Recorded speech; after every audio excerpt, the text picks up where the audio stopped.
Council regular session meeting. The time is 7:30, and the date is Monday, March 22nd, 2010. We're going to do the Pledge of Allegiance, but we're going to ask the Boy Scouts in the troop to come forward and lead us. It's Troop 44 to lead us in the pledge. And afterwards, could you please stand for a moment of silence for Dave Sheldon? His father was a former clerk here in the town of South Kingstown. Thank you.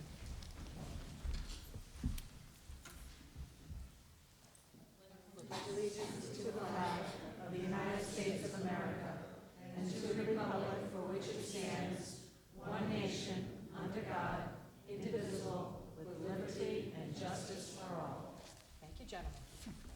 Hold a moment. Now we'll give a moment. Want to mention a moment of silence? Stand up. Stand up.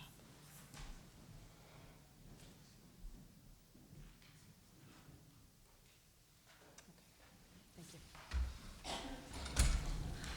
Dale, next we will have the roll call.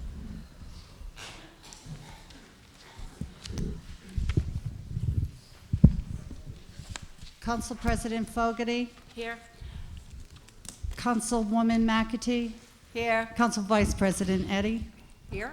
Councilwoman Whaley, Here. Councilman O'Neill, Here. all members present. That was different. It sounds like us. We're all off a little. Caught me off guard, Jim. We're all off a little. Okay, next we have the approval of the minutes from previous meetings. First is the work session for March 1st, March 2nd, March 4th, and March 8th, 2010. Is there a motion? I move approval of the minutes from the work sessions, March 1st, March 2nd, March 4th, and March 8th. Second. It's been moved and seconded. Any further discussion? Hearing none, all those in favor, please say aye. Aye. Opposed? Motion passes unanimously. Next is the regular session from March 8th, 2010.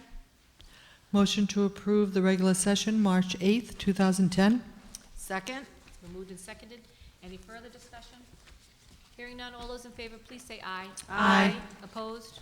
Motion passes unanimously. Okay, next we have the consent agenda. If anybody wants to take a look at the consent agenda and remove anything. Holly? I'd like to remove communication F under, and I would like to place it under new business item A so that it will be together with the other issues concerning the budget. I'll second. Okay. It's been moved and seconded. Well, actually, is there anything else on the consent agenda? Anybody else would like to remove?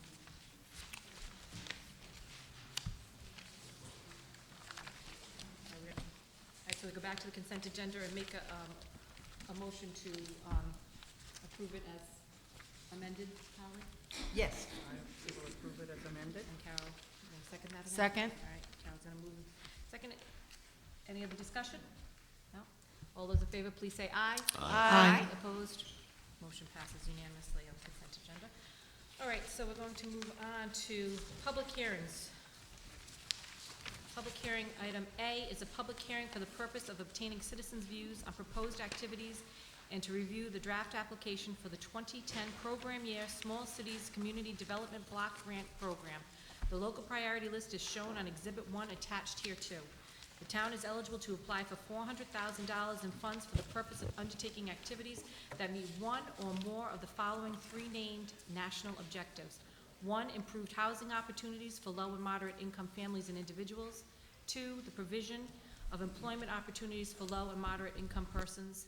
And 3, the provision of a community facilities and services principally benefiting low and moderate income families and individuals. And Ray Nickerson is here to speak on this.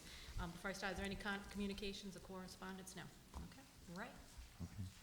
As mentioned, this is the second hearing regarding the program year 2010 CDBG program. The first meeting was held on February 8th, which was to solicit citizen comments on the program in general. South Kingston's eligible to apply for $400,000. We received requests in the amount of $438,000 to fund 17 activities. So all of the activities are included in our application. Some of the funding request amounts have been pared down to meet that threshold. So I thought what I would do is briefly go through the 17 items. And said one of the requirements from the municipality is to put those activities in some type of priority list, which is not an easy thing to do, given that they're all very worthwhile activities from, great agencies that are out there helping those less fortunate. What we did, staff in concert with the manager's office, is try to develop some type of hierarchy in looking at these activities. And the first that we looked at were the critical services, such as the food program that the Johnny Cake Center has, and then housing, then job training and employment, and last but not least, other services and facilities.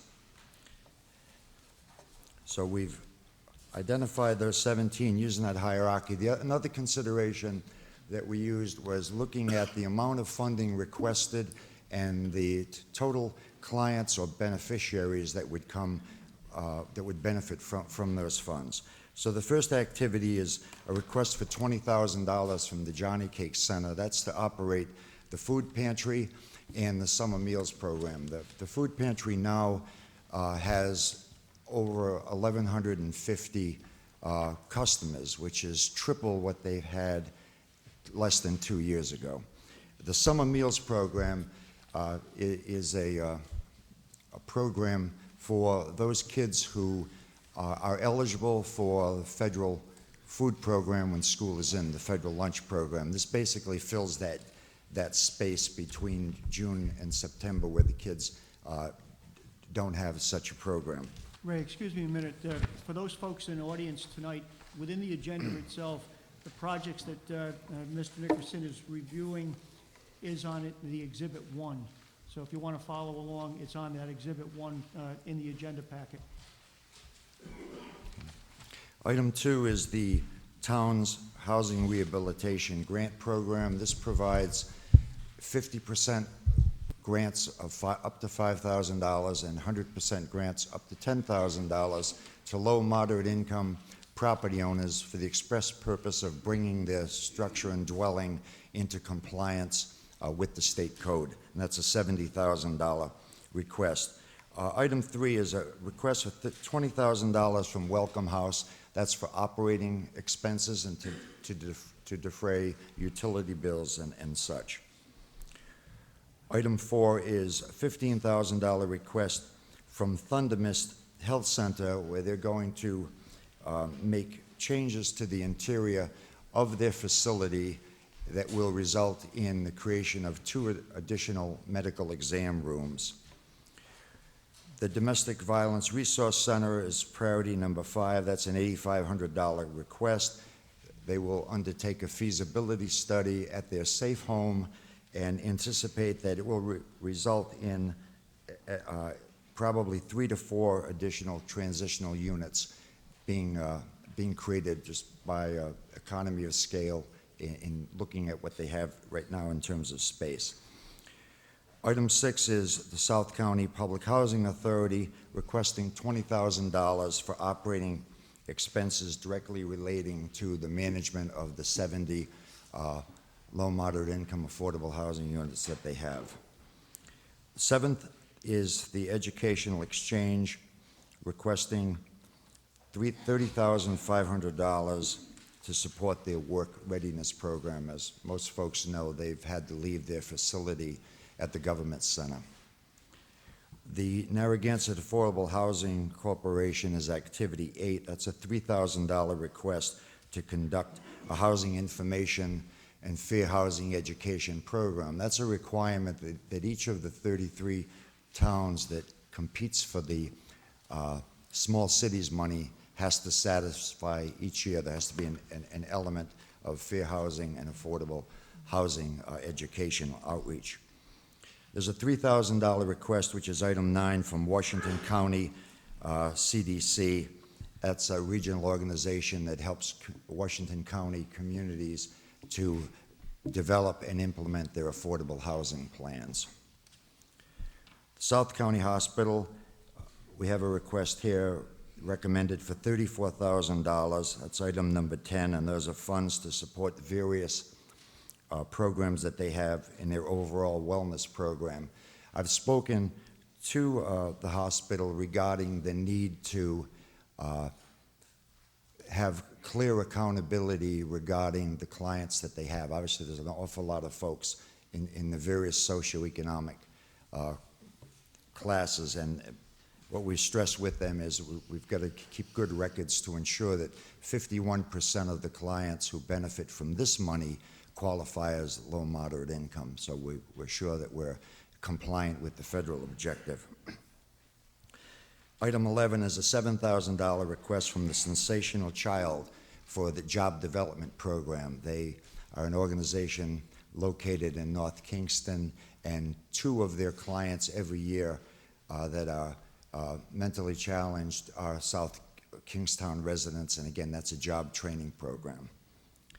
Spurwink, Rhode Island has a $10,500 request, item 12. That's a request we had last year, unfortunately was not funded, to screen in the porch at the group home that they have here in town that would afford staff some flexibility and not having to go outside every time one of the clients wants to take a break. Item 13 is from the Peacedale Revitalization Neighborhood Group for $40,000, and they want to initiate an apprenticeship program whereby they will identify people that are apprentices and try to match them up with a tradesman, so that if you have someone who's an apprentice plumber, you know, group them with professional plumbers in the area, and they can further the certification that they need based on state requirements. Item 14 is from the town. That's $80,000 to do rehabilitation of the Tetro Senior Center Annex. South County Community Action has requested $20,000, item 15, for funds to renovate and upgrade their classroom and office equipment. They've been funded in prior years in their job training program. These funds would be used to actually make facility improvements. Rhode Island CAN Group is a statewide group that has multi-services to low and moderate income individuals, and there's a $3,000 request for operating expenses. Last but not least is the Community Housing Land Trust. That's a group that works on a state level, similar to what Washington County does for us. The state requests that all of the communities put a $3,000 item in their budget, so that there will be a total of $99,000 for Community Housing Land Trust to help all of the 33 communities. And then last is $12,500 in program administration for staff to manage the program. Are there any particular questions? Anybody have any questions for Ray? Usually, Ray, what do we usually average?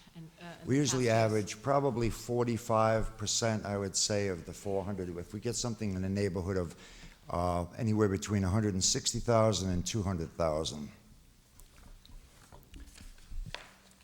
Any questions for Ray? During the current year, it was $249,990, so $250,000 of the $400,000 request was honored in the current year. We would anticipate similar funding ratios for the 11-year budget. You don't feel like there'll be any declines in this year? Any declines in the number this year? You don't No, foresee? No? it's relatively the same dollar amounts. Okay. But the overall program that the state got from the feds was reduced by 1/10 of 1%.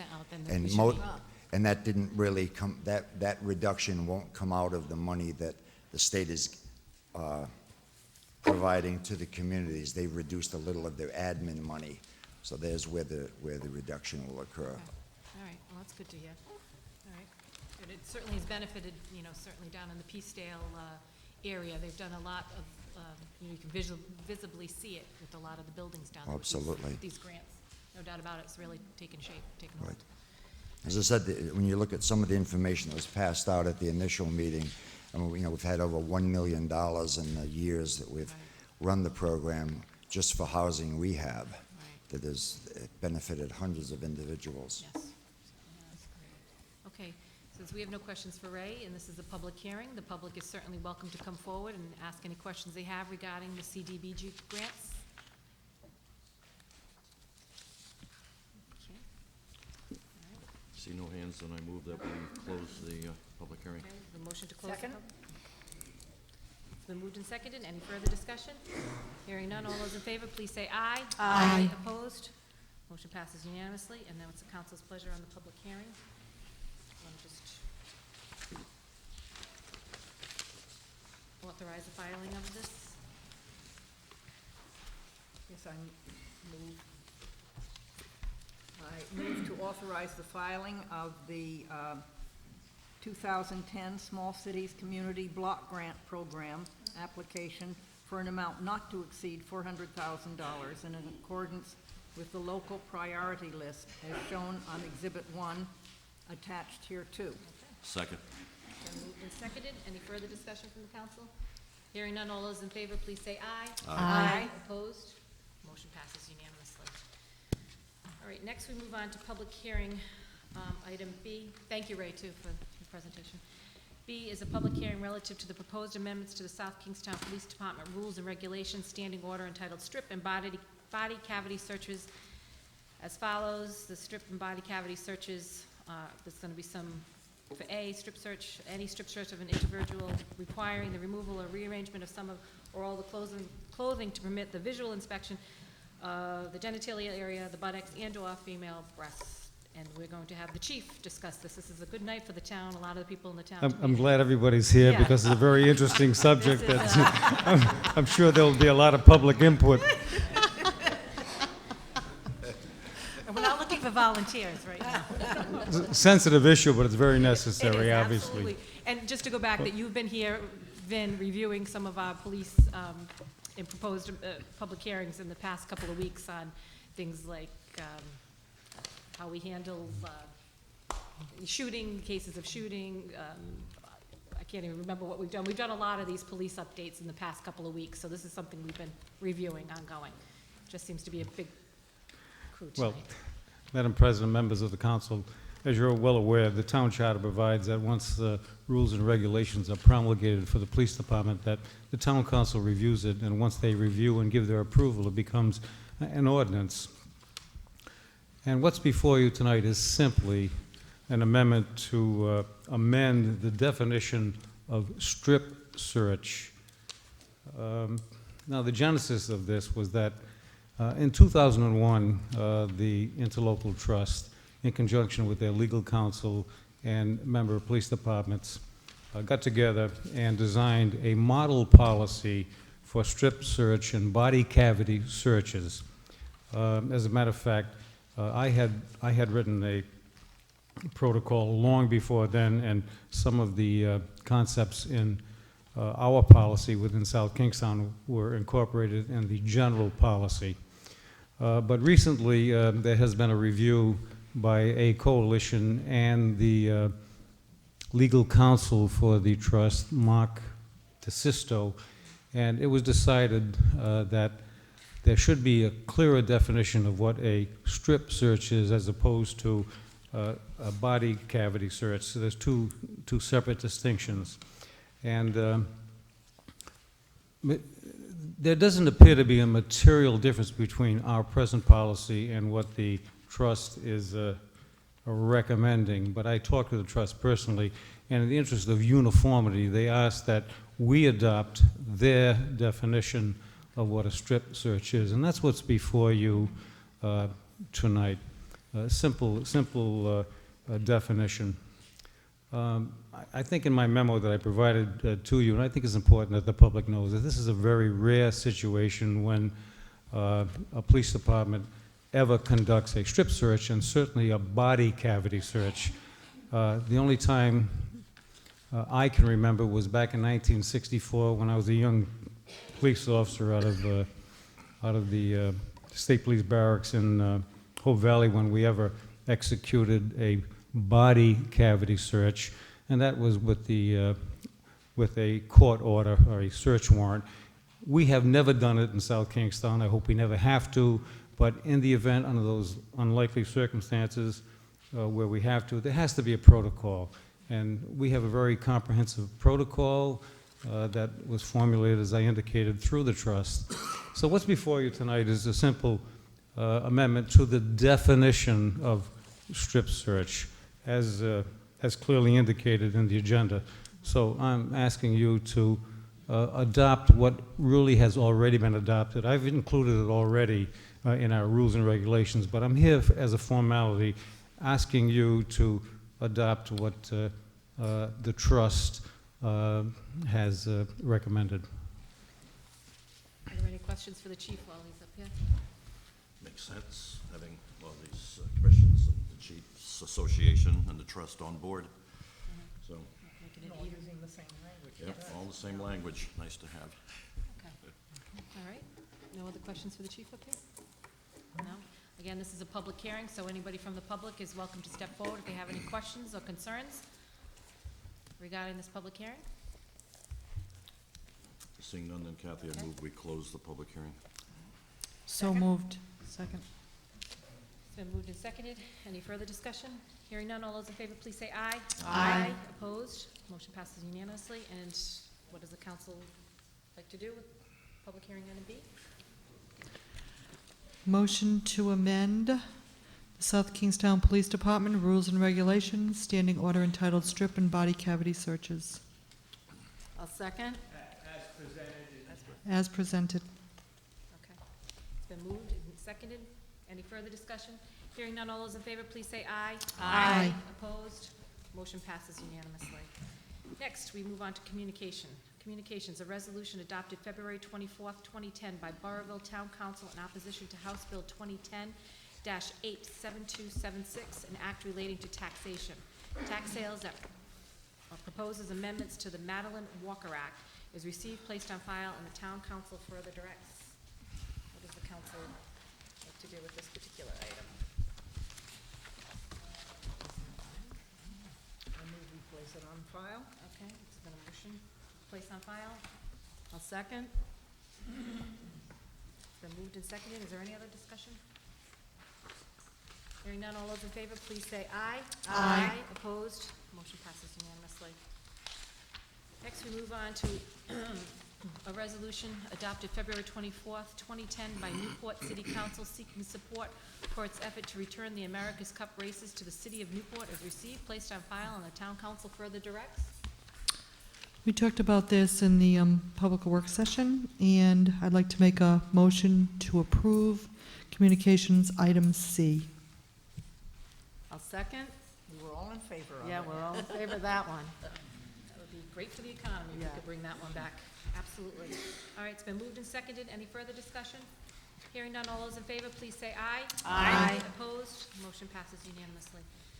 Next, we'll move on to F, we'll move to new business A. Next, we're gonna move on to G, communication G, a communication dated March 15th, 2010, from Harry L. Staley, Chairman of the Rhode Island Statewide Coalition, requesting the adoption of a resolution on local spending and repeal some of the General Assembly's mandates is received, placed on file, and the town council further directs. What's the council's decision? We again discussed this a little bit during the work session, and we decided that we would also place this on file. Second? Okay. It's been moved and seconded. All those in favor, please say aye. Aye. Aye. Opposed? Motion passes unanimously. Next is a communication dated March 17th, 2010, from Dan Beardsley, Executive Director, Rhode Island League of Cities and Towns, requesting adoption of the resolution in opposition to Senate Bill 2010-S2603, an act relating to labor and labor relations, certified school teachers arbitration that would extend the existing terms and conditions of employment of a school teacher contract until such time as an agreement is reached between the parties, is received, placed on file, and the town council further directs. What is the council's pleasure on this item? I think we were going to place this on file as well. And, no, sorry. We, Somebody else better speak then. I move to endorse. this. Sorry about that. I move to endorse this because we thought it was a necessary thing to have. And I would certainly second. I would maybe ask Steve just for short commentary on this particular drafting. Kathy, if that would be. Steve, do you want to comment on this particular communication item? The state court system completed their deliberation on the City of East Providence School Committee versus East Providence Education Association. This dealt with what's called the Evergreen Proposal, where a contract that expires would continue to be in operation for full terms and conditions of that contract until a successor agreement were in fact negotiated. The court found that the city did have the right to unilaterally cancel the contract provisions, provided that they did not have the financial resources to be able to accommodate the continuation of that contract during the negotiation of a successor agreement. The legislation that's been proposed as Senate 2603 would add to the unresolved issues being submitted to arbitration provisions a paragraph that would say, in the event that a successor collective bargaining agreement has not been agreed to by the parties, then the existing contract shall continue in effect until such time as the agreement is reached by both parties. The council, with 35 other city and town councils last year, provided opposition to this type of legislation being approved, and the proposal to the council through the League of Cities and Towns is to provide an additional resolution in opposition to this type of legislation. And that's what's been requested of the council and is on the agenda tonight. Thank you, Steve. Thank you. Okay, so we have a motion. It's been seconded. Again, any further discussion? These tough economic times, I think it's something that we have to obviously support, because we just don't know what the future holds, and you certainly can't have a contract in place when we don't know what we're going to be getting for funding. It could be very difficult in future years. Well, with that, all those in favor, please say aye. Aye. Opposed? Motion passes unanimously. Okay, next we move on to communication I, a communication dated March 15, 2010, from Leslie Chenard, President of the Peacedale Neighborhood Revitalization Incorporated, requesting permission to show their promotional film entitled Peacedale, the Jewel of South County, at the next council meeting, and requesting that the bike path and surrounding village area be officially designated as Peacedale Art Park. Is received, placed on file, and the town council further directs. I believe we are all in agreement with this, and we want to endorse this communication. And Dale, I think you were going to get in touch with Leslie Chenard, President of Peacedale Neighborhood Revitalization, to accommodate this movie. And to support the And naming of the bike path and support the, yes, the naming of the bike path and surrounding and an art park. village officially designated as the Peacedale Art Park. Second. Okay. It's been moved and seconded. Any further discussion? No, hearing none. All those in favor, please say aye. Aye. Opposed? Motion passes unanimously. Next, we move on to comments from interested citizens. So if you have a comment, this is the time to please come forward.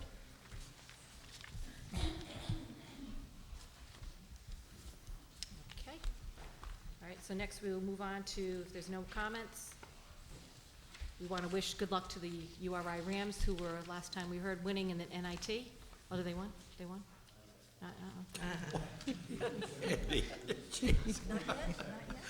42 seconds. Well, good luck anyway. Good luck. All right. So our Andy, I think you have a phone call in Steve's office. To maybe feed us some information. Gosh. oh, Okay. man. Next, we move on to the town manager's report. We've got a number of items on the new business agenda. Unless there's questions on the two packages I've submitted to the council, I'd yield to the solicitor. Okay. Michael? Unless there are questions, I'm all set. Okay. We're done. Next, we move on to appointments. And so, Polly? Yes, we also discussed this at the work session, and we have two appointments we would like to nominate. Teresa Tanzi for the Economic Development Commission, and also Susan Marcus. Susan Marcus for the Economic Development Committee. And their terms will expire, Dale? Are these the two new places that we have put on the Economic Development Committee?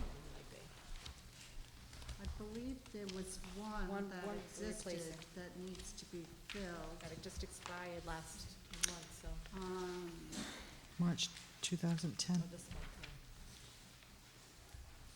There's one, well, there's one for the end of this month, however, that would be a 3-year term, so there's 3 vacancies. March of 2013. And, they all would be for March of 2013. Okay, 13. okay.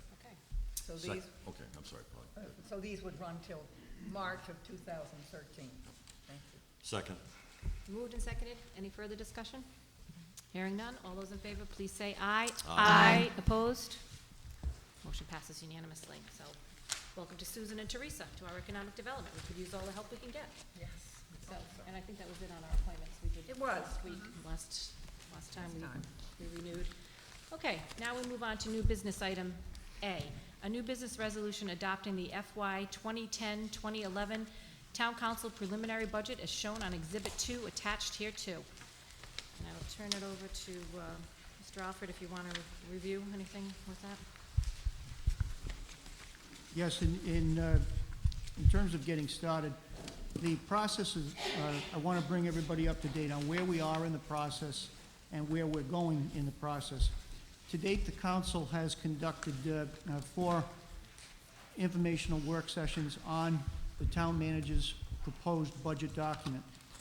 What's attached this evening as Exhibit 2 provides a summary of the 8 funds which the town incorporates into the town council's budget document.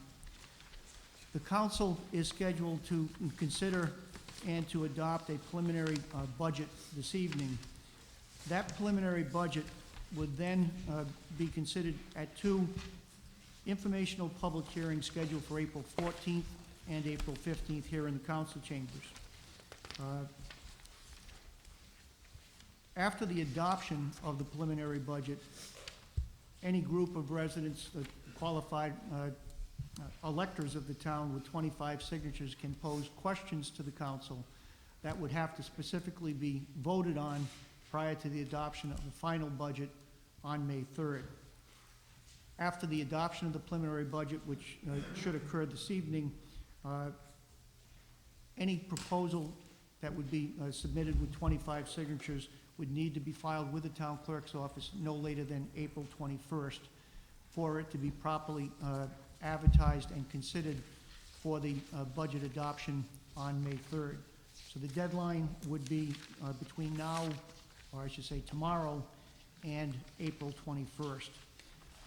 After the adoption of the final budget, which again would be scheduled for May 3rd, qualified electors of the town could, with a form approved by the town clerk's office, submit a request with 200 signatures to order a referendum to either increase or decrease the budget as presented and approved by the council as their final document. The preliminary budget that will be adopted tonight will, after the 2 informational public hearings and subject to any questions that are submitted, will then have final determination on that May 3rd date. When we look at the packet that's before you tonight, this is a summary of what the manager presented to the town council. On page 1 of the document provides what the estimated budget impact will be as far as tax rate is concerned. I'm showing that the tax rate based on the budget and the revenues that are anticipated would be approximately $14.10, up from $12.09. This is directly related to the reduction in the tax roll with revaluation. Revaluation is seeing a reduction of approximately 16.5% on residential property and lesser amounts on commercial and industrial base. The $14.10 will be $2.01 over the current year.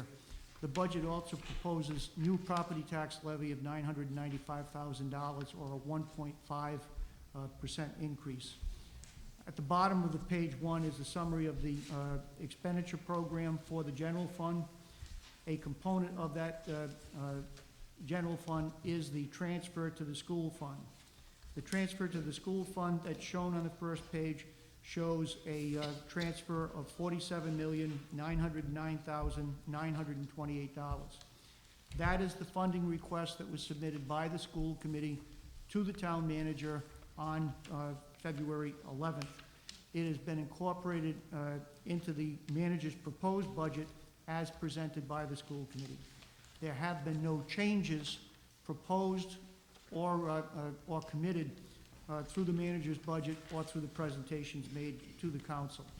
So the proposal would be for the transfer of the $47,909,928, which is level funding from what the schools are receiving in the current year, the 2009-2010 year.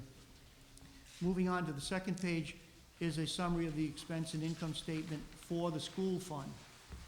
As you can see again, if you look under the revenues, we're looking at the tax appropriation transfer. That's where that $47,909,000 is located. The remaining funds that are listed in the document and are presented in the budget document include the Peacedale office building, the neighborhood guild, the town's 3 enterprise funds for wastewater, water, and solid waste, as well as the seniors program. Moving on to page 6 is a summary of all of the budgets for the combined preliminary budget recommendation. Combined preliminary recommendation would be for a total budget of $137,934,158. The interfund transfers, because we budget the money that gets transferred to the school fund and the money that we transfer to the senior fund, senior program, those dollars would be double counted at the $137 million level. So the net municipal program that's proposed for the 2010-2011 year is $89,665,282. A couple of things that I want to point out and make sure that we're all working off of the same understanding. The school budget, the superintendent's budget, was submitted to the school committee, and the school committee then made reductions of $1.2 million on that budget. The school committee's budget that was submitted to the manager's office on February 11th is intact within the manager's budget and is proposed for full funding as requested by the school committee. Concerns that I, as the town manager, expressed upon receipt of the school committee's budget was concern over the revenue statement that had been presented both for the 2009-2010 current year as well as the proposed 2010-2011 year.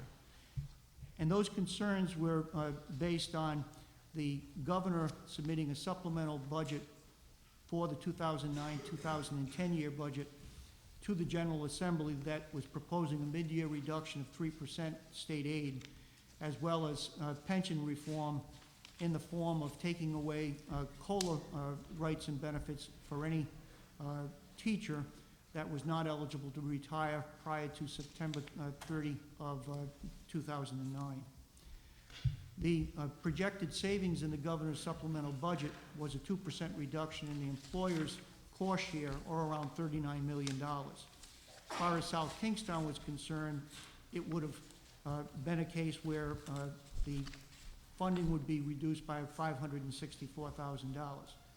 If the General Assembly doesn't agree with that reduction, and they don't agree to increase that value, my estimate was that the school committee's budget for the current year would be have an expenditure statement that would have to pay the cost associated with the retirement, and that potentially they would have a $93,000 deficit.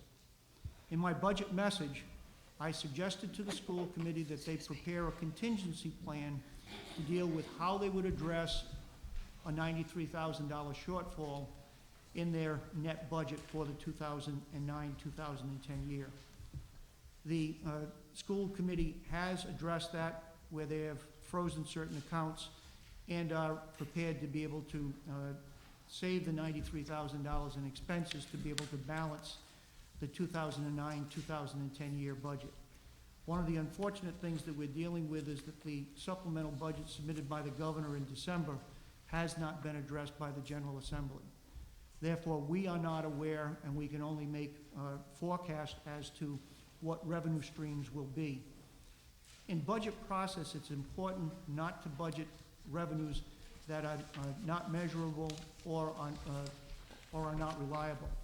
That's why, as a fiscal conservative, I would bring this to the school committee's attention. And I think the school committee has taken appropriate action in assigning how they would reduce their expenditures in current year. The budget that was submitted by the school committee, which is incorporated into my budget document, assumes that the governor's supplemental 10 would be approved in its entirety, which means that the pension reform would be in place. My estimates are that if the governor's supplemental was not approved as far as pension reform in its totality, then the school budget could be approximately $460,000 out of balance for the 10-11 year once they get the final revenues in from the state. I said within my budget memo that it was important for the school committee to publicly recognize that that revenue may not be available in the 2010-2011 year, and that they should make provisions on how they would address that deficiency so that the public would be aware of what reductions would be necessary to provide balanced budget. The school committee has had discussions and has presented, I believe, about $660,000 in issues of what they would address if they had to make further reductions of the $460,000. Subsequent to the release of my budget and the public informational sessions that were held on it, the Commissioner of Education has released a proposal which has been endorsed by the Governing Board for Secondary Education, which would provide a funding formula for education aid potentially for the 2010-2011 year.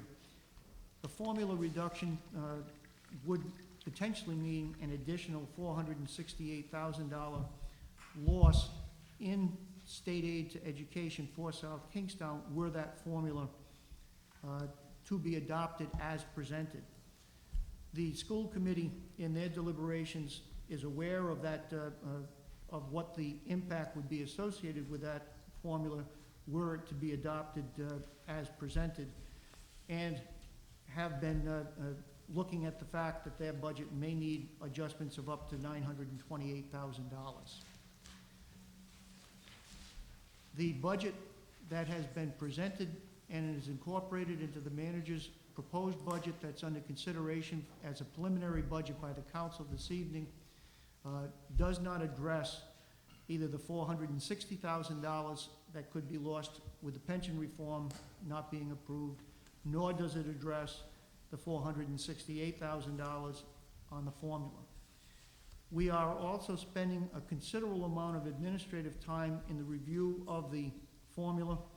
We have made representations to our local legislators as to why we do not feel the existing proposal is appropriate, and are hopeful that we can have some type of impact on this formula before it is adopted. We're also not sure in which year it would be implemented or what the level of, the bottom line level would be of education aid. The reason I say that is that, again, we're dealing with an enacted 2010 budget with a proposed supplemental adjustment downward on the total aid, and an additional 3.8% reduction proposed by the governor in 2011. We need to get clarity. One of the things that we have also done is we have moved back the budget schedule so that the final budget adoption public hearing would be held on May 3rd to give us as much time as the charter allows for us to be able to understand, or hopefully to get better information as to where the state is going to be on the 10 budget and where they're going to be on the 11 budget, as well as where they're going to be on the formula. But the budget that is before the council tonight is as presented by the school committee at this time. That is what has been proposed for adoption tonight as the preliminary budget. Hopefully that provides the background information that's necessary for you to be able to open the hearing. Okay. And we do have a bunch of letters that were submitted too, that we also moved to this new section, Dale? Yes, in addition to the letters that were in communication item F, we also received communications concerning the school budget and the potential closure of Wakefield Elementary School after the posting of the agenda from Jennifer Lynn Perkins Demetric, Todd Correa, Jill O'Sullivan, Margie Aikenhead, Beth Laliberti, Marianne Lubrick Moran, Ed Kimmerlane, Keith Ballard, Allison Correa, Scott and Karen Ruren, Lynn Harper, Cheryl Forster, Dorothy Devine, Heather Hurley, Patrice Newman, and responses to a survey of Wakefield residents. Thank you. Thank you, Dale, for letting us know about those letters. Does the council have any questions regarding what Steve has presented this evening? Jim? Yes, Steve, look at the state of Rhode Island. Let's see if we can work out some numbers here. At the moment, we're still running about a $220 million current year deficit until we see the May revenue report. At this point, the state budget was estimated at running $220 million in the red for the 9-10 year. It was also forecast at $427.4 million for the 10-11 year. Yep. It goes up from that point upward, particularly in the 11-12 year, when the loss of stimulus dollars, which is also being used as a state aid to education, is going to be felt. Yeah, I guess what my question is, right now in the current year budget, asset sales by the state, we're looking at $21 million, delay in repayment, fiscal year deficit $12 million. In other words, out of the $220 million current state deficit, there's only about $35 million that they've actually identified. Is that correct, or is there other money in there I don't know about? They've identified the entire. Well, motor vehicles is not in there, but just what we know. They've identified the $220 million in the governor's supplemental. A portion of that has already been lost because the governor's supplemental was recommending that the third and fourth quarter of motor vehicle reimbursement would be wiped out in the existing year, in the 9-10 year. Because the General Assembly hadn't acted on that, $33 million was paid to the cities and towns for the third quarter payment. So there's $33 million of the 220 that's out of balance. If the COLA is not addressed as he's proposed, it'll be another, I believe, $39 million that he'll be out of balance on. So yes, there's $21 million that he's looking to sell existing state property as a means of closing that hole. And as I've said in each of the work sessions, I'm also concerned that the May Revenue Estimating Conference is going to possibly have to adjust upward the deficit projection as it pertains to sales and income tax receipts after the April 15th payment term is up. All right, so I guess in the current year budget as well as next year they've identified $27 million for education aid reduction, $32 million pension reform, motor vehicle $135 million, the ARRA funding from the government, 95 million possibly. We're still looking for $350 million over these 2 years. And I guess my question is, where is the state going to find this money? You can't take it from people under the safety net, which is more than half the budget right now. And if you have 800 million and 400 million in pensions, 800 million in state aid, that's the $1.2 billion. We're pretty close to the state revenue number. Where is the state going to, how are they going to fill that gap of $350 million that's not identified at the moment?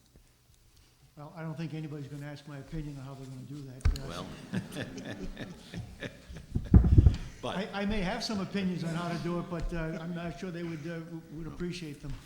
but I guess what I'm asking is, the education aid can still be affected.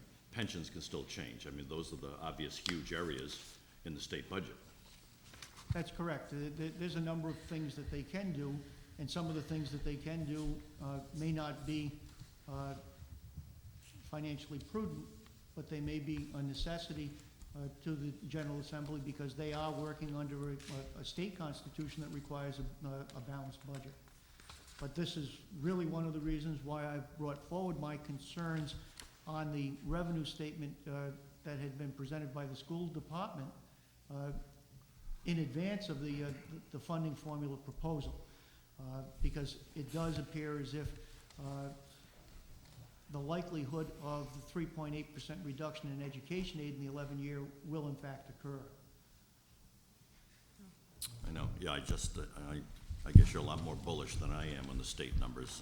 I guess I talked to all the wrong people up there, but, gosh, that's of great concern. So I just don't think that we've, with this budget, have addressed what we could be looking at over the next couple of years. I agree with you, and I think that until they establish the foundation by finishing the 2010 budget, we're really going to have some difficulty in understanding how things are going to move forward. Thanks. Alan? Yeah, Jim, some of the possibilities that are out there, whether they're realistic or not, would be, sales tax, income tax increases. There are other states that are raising their sales tax. They've talked about eliminating the flat tax. So all those things, but whether they would generate that type of revenue, we don't have that ability to generate those numbers, but those are some of the things that they potentially could look at. Or refinance on statewide pensions.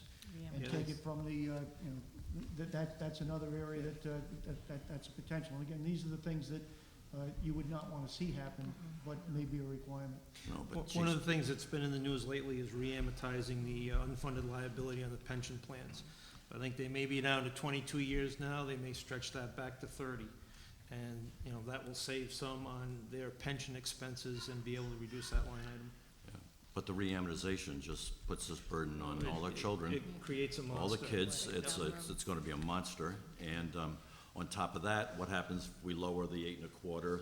Let's say we go down to 7% for their investment return. That's going to be another huge hike. That is correct.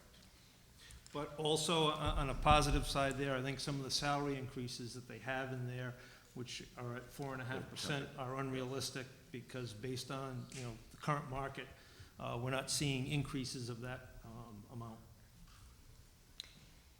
Speaking of all that, what is the word, or have we heard anything about when the legislators might meet just to even get us over the 09-010 supplemental? We're hearing that the House Finance and Senate Finance are meeting and discussing the supplemental 10. Certainly, I think it's at least a couple of weeks away from getting to either of the two chambers from committee. But that is underway at this point as far as we understand. Any questions for Steve? Anybody else on the council? Therein lies the problem that, as we call it, it's a process. And I think people were at the work session just a couple of weeks ago. This is what budget sessions, budget season is about. When we have to wait for all the variables to come in, we don't have them right now. We can, as Steve is projecting what they could be, we're bracing for them. And that's what's happening now. We're still working on this year's budget. We haven't even gotten next year's budget's numbers. So it's a long, drawn-out process, and then thrown into the mix is this new school funding formula, which I'm hoping for a delay, and I think a lot of people are. I don't know if that's gonna happen, because I think it needs some serious review. But we're working on our end to let it be known through our legislators that we really would like to hold this off and, have some review before this. Trying to deal with all these three different huge variables, plus the other impacts of, the projected shortfall, the municipal aid reductions, the funding formula. It's a lot for every town to be looking at right now. So, everybody has to have a very broad, mind and keep in perspective of what, everything that we're looking at here as the town, and work with us through the process, as we continue down this budget year. It's definitely a different one. Steve? Yeah, I wanted to, there was one other point I wanted to raise. When I indicated that in the, on the first page, we were talking about a tax rate estimated of around $14.10. People need to understand that the reason that the increase is being somewhat suppressed is because we're anticipating that the motor vehicle excise tax is going to be wiped out for next year as far as the abatement. Right now, anybody who has a car assessed at over $6,000 in value would receive, at the $18.71 tax rate, forgiveness of $112.26. With next year's budget, if the General Assembly agrees with the governor and does away with that program, South Kingstown will lose about $2.1 million in income.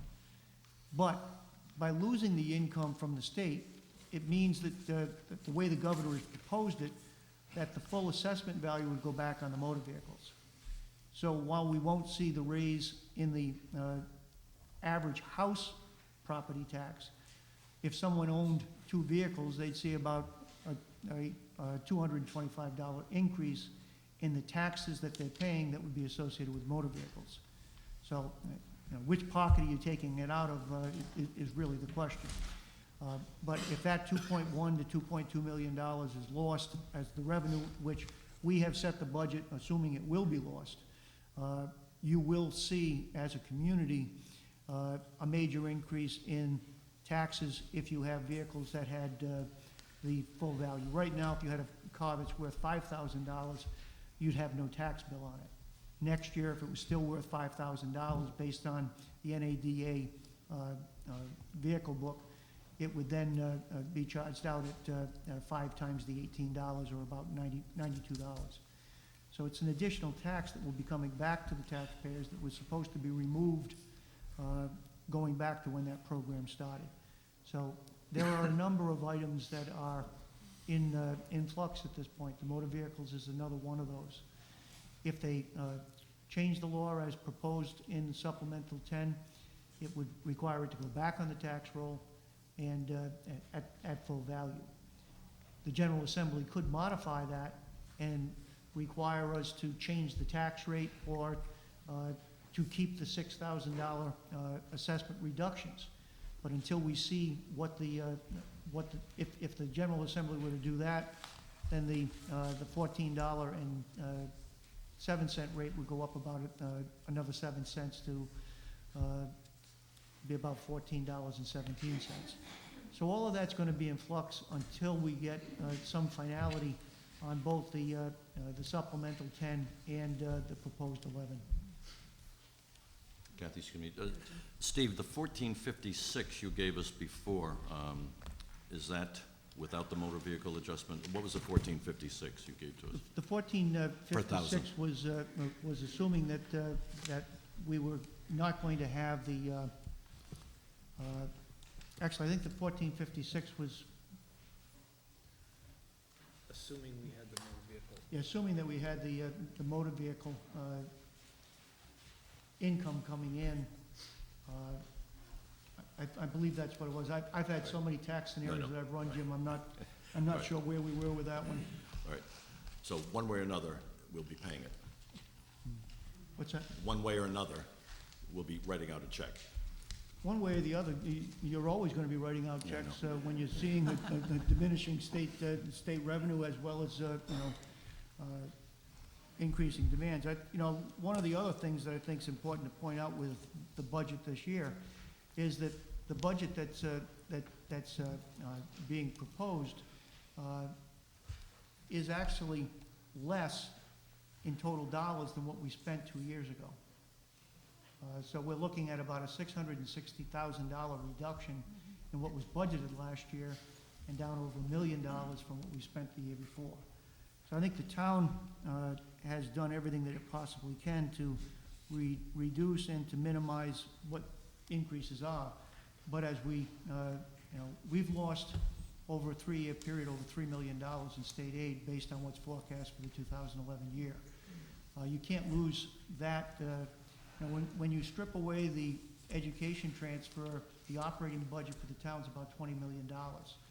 And with a $20 million budget, losing the $3 million, we're talking about 15% reduction in what the available revenues were.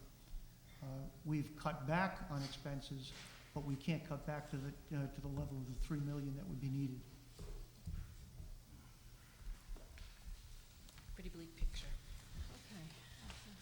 All right. Any other questions from the council? I know there were some letters, if anybody had any questions. It's not a public hearing, but there were some letters, and if people wanted to say anything, I guess now would be the time.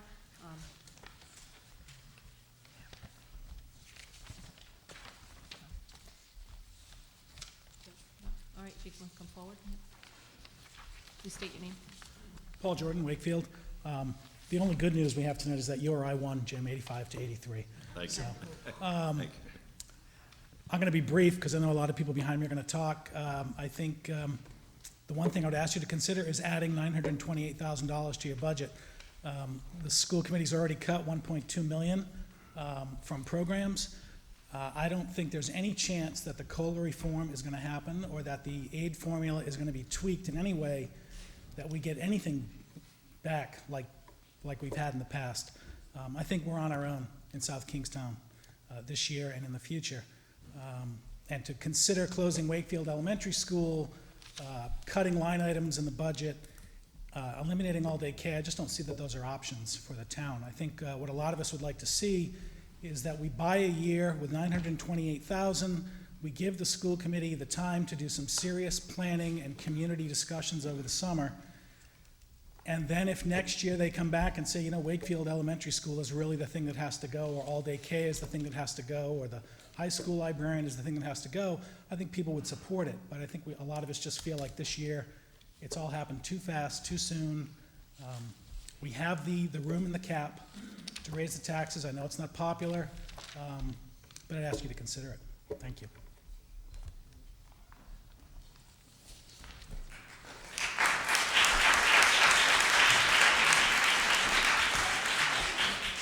Bob Hackey. I think Paul and I are singing out of the same hymnal. I come before you tonight to ask, again, for you to support our school system. We have a big storm on the horizon here. Everybody can see it coming. At the very least tonight, I'm asking you to support the proposed transfer of the schools, which is level funded. But I want to ask you to go further. I want to go out on a limb here and ask you to take a much more difficult step, and I realize it's a difficult step, but we are looking at some potentially devastating cuts here. And these aren't our fault. They're happening for reasons beyond our control. I agree with Paul that the pension changes are unlikely to happen. We stand to lose $460,000 from that. The problem could be worse depending on what the education funding formula looks like. And so the cumulative effect of these things, I would argue, is catastrophic for the quality of education in this town. And this isn't your doing, but you do have the power to do something about it. And the town could basically provide a life preserver for the schools for this year. And so I would argue that the residents of this town should not accept the litany of painful cuts that we've heard discussed by the superintendent at presentations in recent weeks. The closure of an elementary school, all-day K elimination, the things Paul mentioned, these are unacceptable. And as a town, I believe we are truly better than that. We should set our sights higher, and we should try to seek more for our kids and for our community. If we allow these things to happen, and a lot of these things are going to happen at a time frame that's not of your choosing. You don't know enough yet. I understand that. But we're going to be on a race to the bottom, not a race to the top, depending on what the commissioner does down in Washington. We need more money. And I'm going to ask you to not accept a school system that's on life support. We need a system that is strong, that will provide a basis for a strong and growing tax base because people want to be in this town. And so I'm going to ask you to add funds to this year's proposal. I'm going to split the difference with Paul. I'm going to ask you to add $460,000, which is the amount we expect to lose if, in fact, the cuts do, in fact, materialize. That's a lot of money, particularly in the wake of what we've just heard. But I think it's a wise investment. We want to buy a year. We don't want to have to make these decisions under the gun. So this isn't the worst case scenario. I'd argue it's kind of a middle of the road position. We could lose more, but I'm asking you to support an increase of $460,000 in the transfer to the schools as a way to provide a life preserver for our school system. Thank you.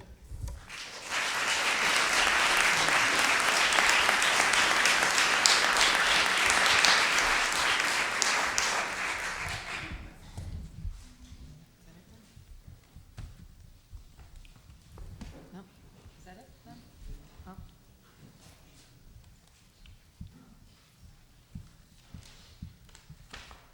Evening. Patrick Coley, South Kingston.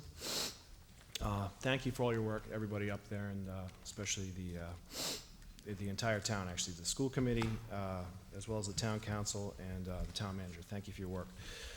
Based on the current financial situation that the town's faced with, both the town council and the school committee and our community face extremely uncertain times. Currently, the school budget represents a little over $58 million, as we just went through.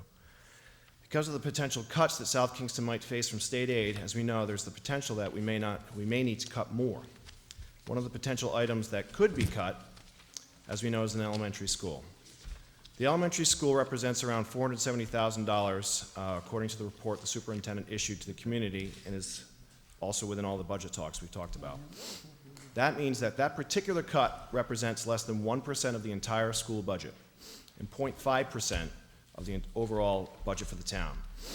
I ask the town council, with all due respect, to take the precautions necessary to ensure that we do not make a dramatic and drastic decision before we fully understand the ramifications of what we're dealing with. So I too am asking for a few more dollars to support the school system until at least next year. Let's build a bridge.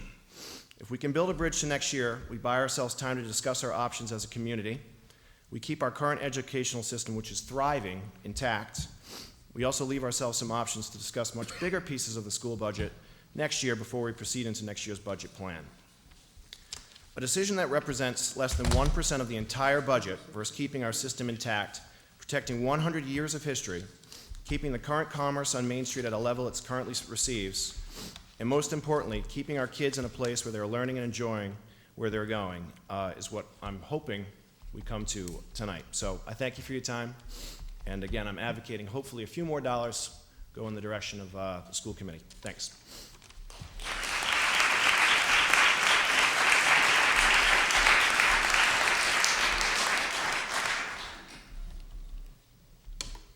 Hi, I'm Raisa Mosher. I just wanted to put it in dollar terms for people who may not be aware. I had an email, a couple emails back and forth with Alan Lord, and he gave me a figure, what $1 million in increase to the budget would look like as far as taxes are concerned. And it would be approximately $79 a year for the average homeowner. The new average property value is $346,000. Correct me if I'm wrong, but that's about the number he gave me. So the $79 is approximately $6.70 a month on the average house.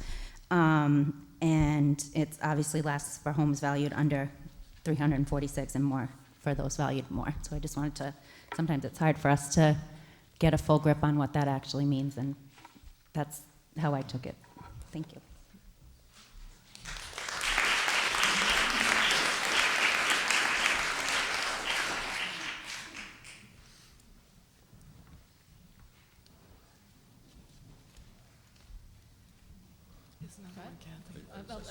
This woman is coming up over here on the. She can, You know, you have to state your name for the record, please. oh, Your my name. name's Laura Leclerc. I live in CU Avenue. I've been following this, and I haven't been to all the meetings, but what I do know is that I have a kindergarten and a second-year-old that is at Wakefield Elementary School. I will say that they're doing very well there. It's a very close-knit, very close school where even myself, I go there, I volunteer. The teachers are wonderful there. I would hate to see that it would close over maybe $470,000. I mean, I know that seems a ton of money at this point right now, but the change would be incredible. At this point right now, if the Wakefield Elementary School did close, where are my two boys gonna go to school? Are they gonna be shoved in Peacedale, where there's already 500 and something children? So if you take the fifth graders and put them at Broad Rock, and you have 250 kids now that need to be redistricted, where do they go? I mean, I'm thinking about my children. Financially, there's a lot of people out here that are better at the numbers than I am. I'm thinking about my sons. I live east and south of Route 1. In all reality, my kids will probably be redistricted to Matunic, which is probably a 20-minute ride down there, and that's assuming the bus comes. So what, are they gonna be on a bus for 2 hours or an hour and 20 minutes? I don't know. But there, you know, there's a human side to this also, and I think that needs to be considered. So I just hope that that plays into your equation besides just numbers. I will note this too. My parents, who are staunch Republicans and frugal and unbelievable, my mother went to the old Wakefield school before it burnt down, and they're sitting on Pond Street. They pay a ton of tax money to this town, and they're willing to absorb an increase in their taxes to see that Wakefield Elementary School doesn't close down. And I'm sure there's a lot of other people in the town that are willing to do that also. And I just hope that that comes into consideration too. Thank you.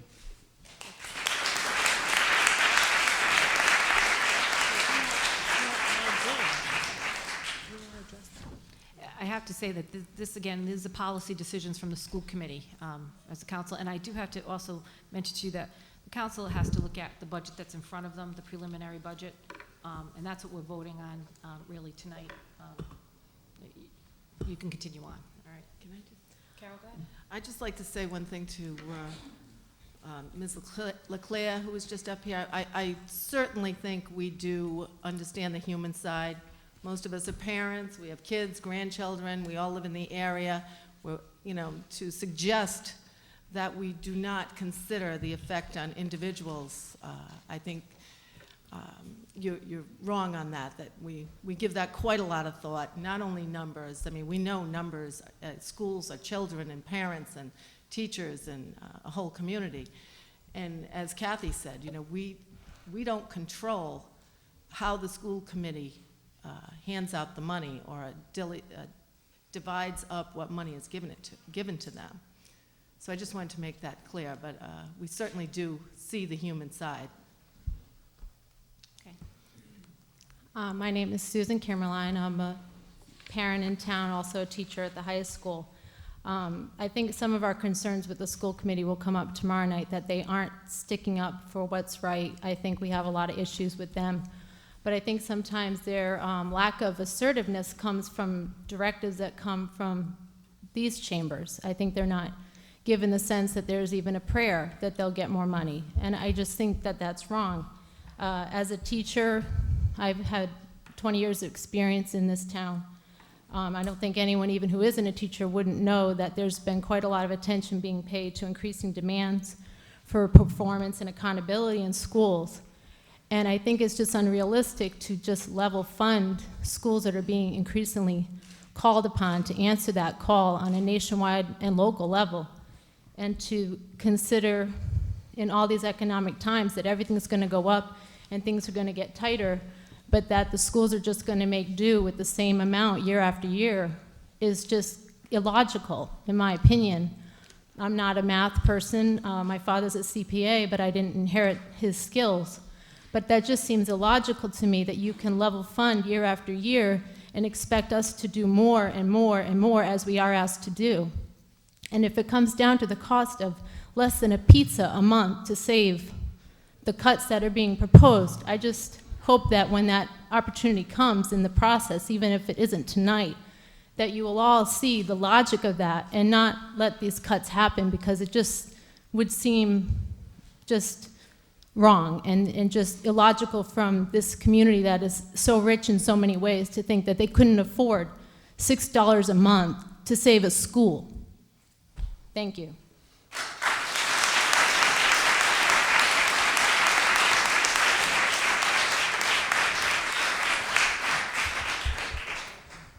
Hi, my name's Justin Gallant. I'm a business owner in town.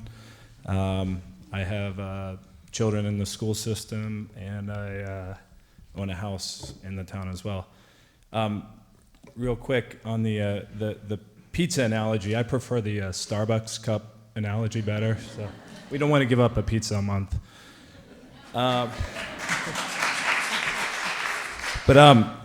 I really wasn't going to get up here and speak today. I was just kind of listening, but I mean, a couple of things that struck me.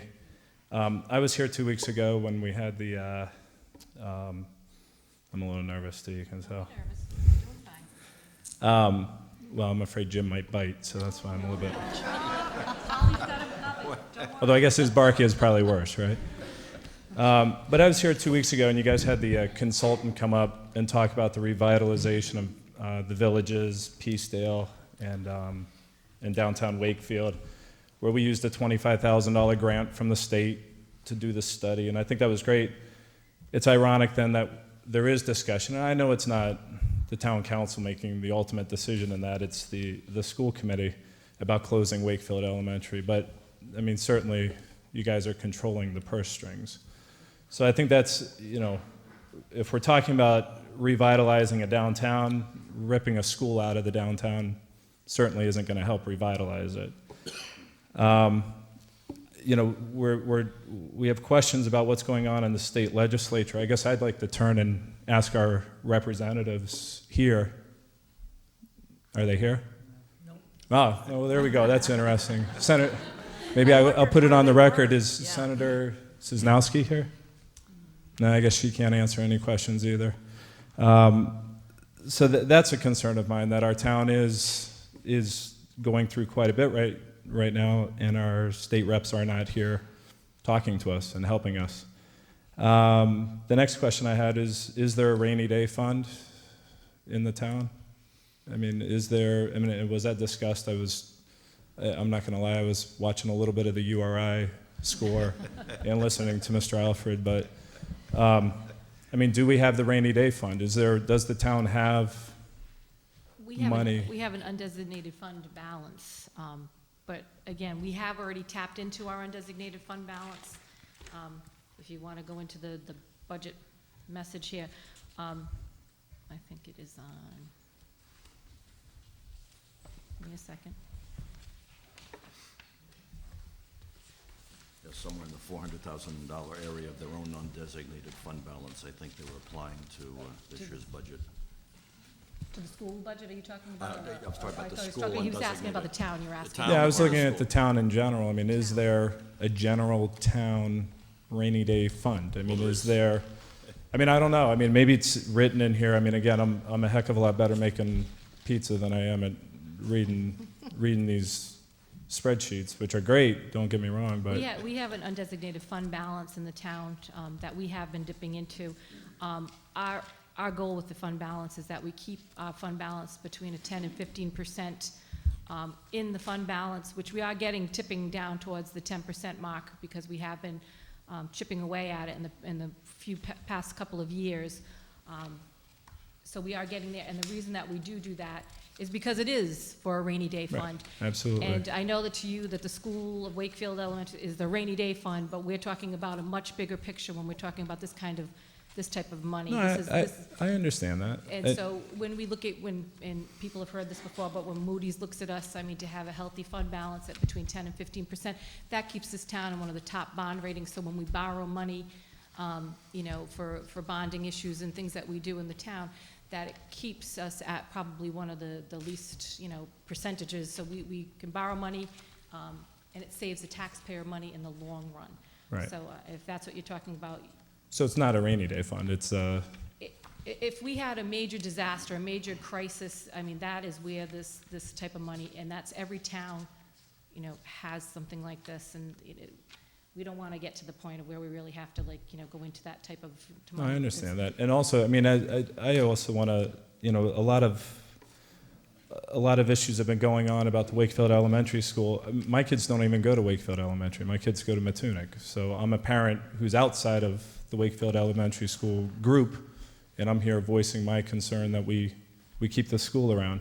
I think, personally, I think it is raining right now. I mean, I think there are some issues going on with the budget right now. So I'm a town resident. Yes, I voted for many of you up there.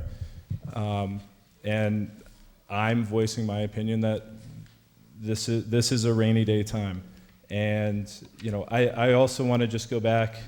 A couple of weeks ago, Mr. Hackey said something that I thought was really interesting at a meeting that I've heard since passed along, and that is, and what I got from what he said, and even now, I'm saying no. I'm saying no, don't cut the school's budgets.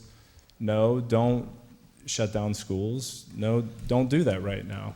Take some time, think about it. Let's not make the rash decision.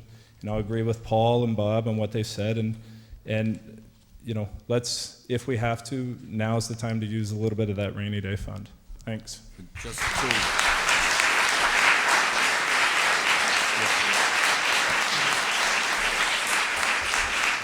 the school's rainy day fund, in fact, you have $484,000 that's being pledged from the schools, if you will, rainy day fund. I'm sure Steve can add to that. Yeah, what I do want to make sure you're aware of is that the school department has an undesignated fund balance, just like the general fund. They're using $484,322. In the budget document that you've got before you, it says designated funds. Okay. That's coming from the fund balance. From the If you- school's fund balance. That's correct. Okay. And on the general fund budget, you'll see designated funds of $1.2 million, which goes toward the town budget as well. Okay. So yes, we are using designated funds from the fund balance in both the school fund and the general fund to be able to support next year's budget as a means of reducing what tax burden would be. Understand that the use of rainy day funds or undesignated funds for reoccurring costs create a deficiency for the following year. We've gone up $100,000 in the school budget from the existing year 9-10 to the 10-11 year. They had 374 and they're going up to 484. So there's a $105,000 increase in the use of undesignated funds. That means in the 11 and 12 year, they're going to have to, just to be able to remain constant, they would have to be able to replace that 484 from undesignated funds again. So as you do not return a surplus equal to what the designated funds are, the values continue to go down. Undesignated funds are best to be used for non-reoccurring expenses if you're doing a capital project. Right. But to have that as part of your operating budget places future budgets in jeopardy. Well, wouldn't that apply to then some of the major repairs that are needed on schools? I mean, that was in this budget, correct? The capital, there's a Capital budget, improvements, right. But isn't that where that fund would then apply towards? because the school department has capital needs on an annual basis, they are reoccurring. They average approximately $140,000 a year that gets spent on those capital improvements. So you're not gonna say that those are not reoccurring because you're having work done at one school one year, having school work done at the next school. But the baseline is that for building enhancements or improvements, they're spending about the same amount every year, so it's a reoccurring expense. Okay, thank you.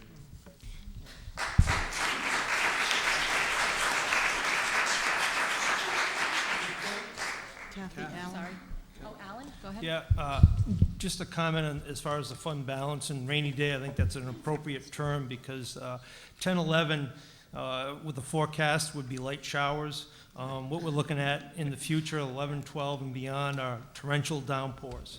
So that rainy day fund, we've lost $2.2 million from the general fund side in 3 years, and that will continue to decline because of the fact that we have 1.2 of that rainy day fund, if you want to call it that, undesignated fund balance that we put back into the budget. This year, we're only projecting, last year we had a surplus of $580,000, so we lost approximately $600,000. This year, we're projecting a surplus of around $593,000, so we're going to lose another $600,000. That money is going to be needed in 11-12 for the loss of stimulus on the school side. They have $1.9 million. They're going to lose probably around $500,000 in federal stimulus money. I don't see the state replacing that money with education aid because they're not going to have any money to replace it. The other thing that we haven't even talked about as far as the funding formula, it's based on enrollment. South Kingston is losing approximately 100 students a year. The projection for the 10-11 year is 88 students. The core foundation aid is $8,200 approximately. That times 88 students is around $700,000, a little more than $700,000. That's on top of what the funding formula of the $468,000 loss is. So we're looking at torrential downpours in the future, and to use any more of that fund balance in the 10-11 budget will create a structural deficit that will probably put us on par with some of the other communities in the northern part of the state. I don't want to be there.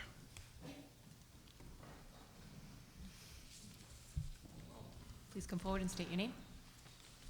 Good evening. My name is Michael Minelli, and I'm not going to be popular right now. I sense an incredible community behind me supporting this educational system. I'm a recent retiree and just came back to Rhode Island, and I do love South Kingston, and I've watched the school system, but I think everyone making a plea for additional funds, I think it's nickel and dime building a bridge to nowhere, to next year.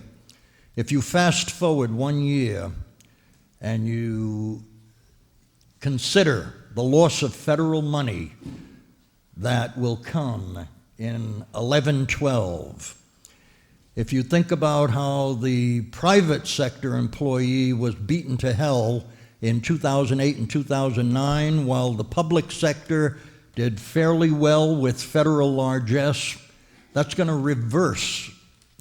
The private economy will come back, and the public sector is going to take a beating. Forget torrential rain. It's going to be hurricane. And I think the school system here has got to educate these children of South Kingston, but it's got to get smart.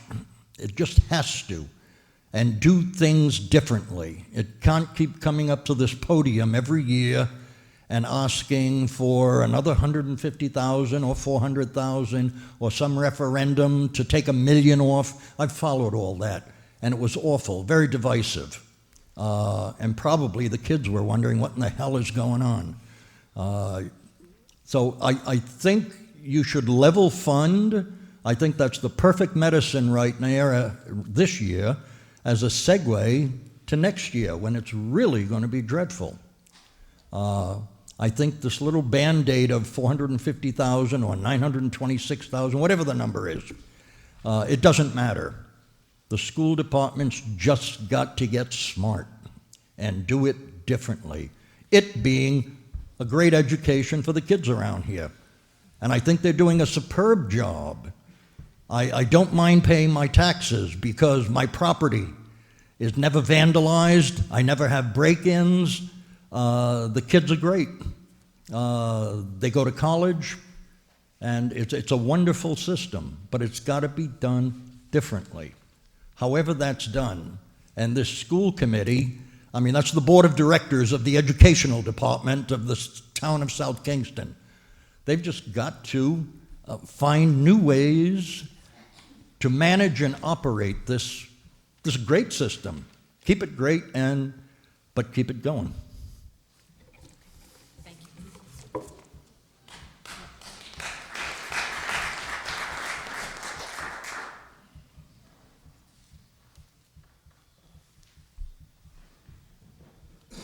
Hello, my name is Lindsay Phillips. I'm actually pretty apathetic to most things, so I apologize, I'm not a good speaker. But I am pretty passionate about education. And one of the things that I have seen briefly discussed, but not really, is the possible closure of Curtis Corner Middle School. I think elementary school is the worst possible age to be closing schools. It's the most critical age for our kids. So I guess my question is, we put all this money into Broad Rock Middle School. We have this beautiful school. We have this older middle school that's not really in great shape. So I'm just wondering if maybe another year or two we can look at possibly closing Curtis Corner Middle School and keeping the elementary schools open, because I think that's the most important thing.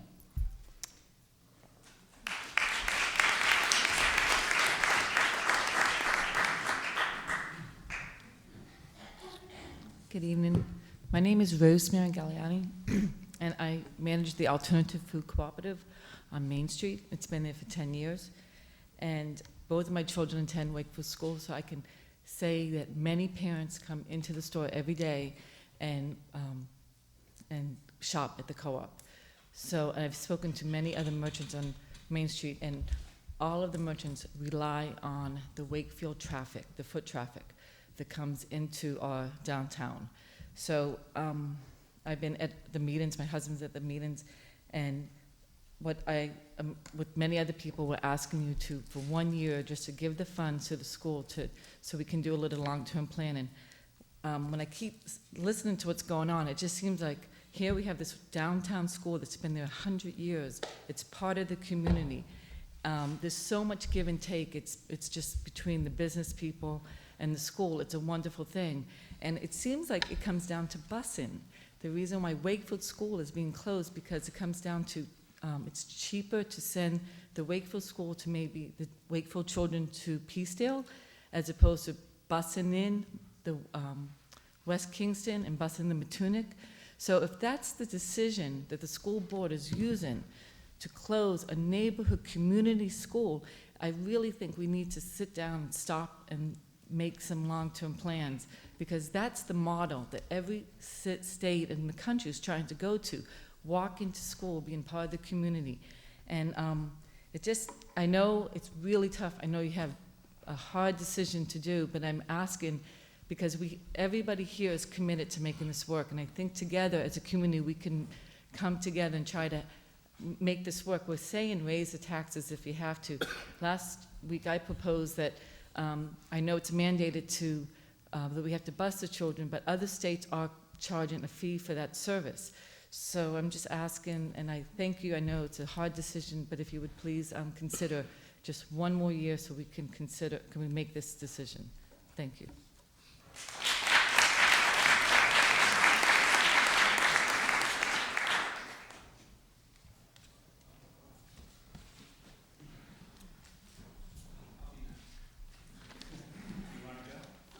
I'll be quick. Dave Mosher. Just wanted to respond to Mr. Minelli by saying I think why we need 1 year is so that the school committee and the town can figure out how to be smart, rather than starting a discussion in February and then reacting in April. Also, I just wanted to ask the council, do you have to adopt tonight's budget as is, or do you have the power to say that we do not adopt this budget, we want to add money to it? Thank you.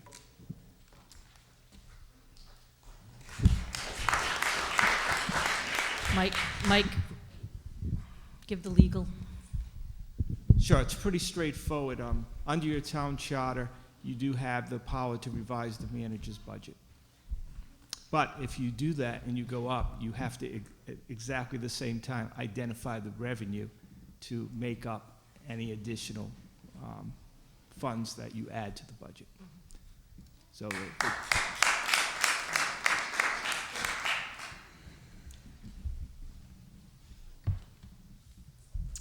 Keith Vorhaben. I'm your neighbor here on High Street. And I guess my biggest concern with this budget situation isn't so much, well, I have a lot of issues with the school department, but I'm going to address that tomorrow. What I'd like to, I'd like to sort of add a different facet to the conversation and suggest that I see where the budget numbers are coming from, and I trust you because I think you do your job well. But perhaps we need to talk about the cost of saving this money. And I'm hearing, well, I'm hearing that there's store owners saying, if I don't get the foot traffic, I'm leaving downtown. And how would you address vacant buildings downtown? And I'm hearing families saying, I don't want my kids bused. I'd rather move. How are you going to address this community degrading, having, because the people that aren't going to move out of the neighborhood, or I should say the people who would move out of the neighborhood are the homeowners, the ones that are spending money in this community to sustain the town, to make it livable. And I feel like I'm rambling, but I think you got the flavor of what I'm saying, the cost of these cuts. So we save the money now, but we end up getting, in the long term, getting burned. And I think the solutions that we need to pursue take more time to sort out. And my concern is the timing of these decisions. And I sympathize with my fellow taxpayers. I'm not jumping at a chance to spend more money. And I think we can run the school system smarter.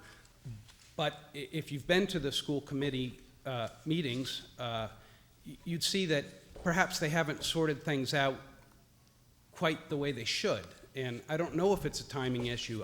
Again, I'll address that tomorrow with them.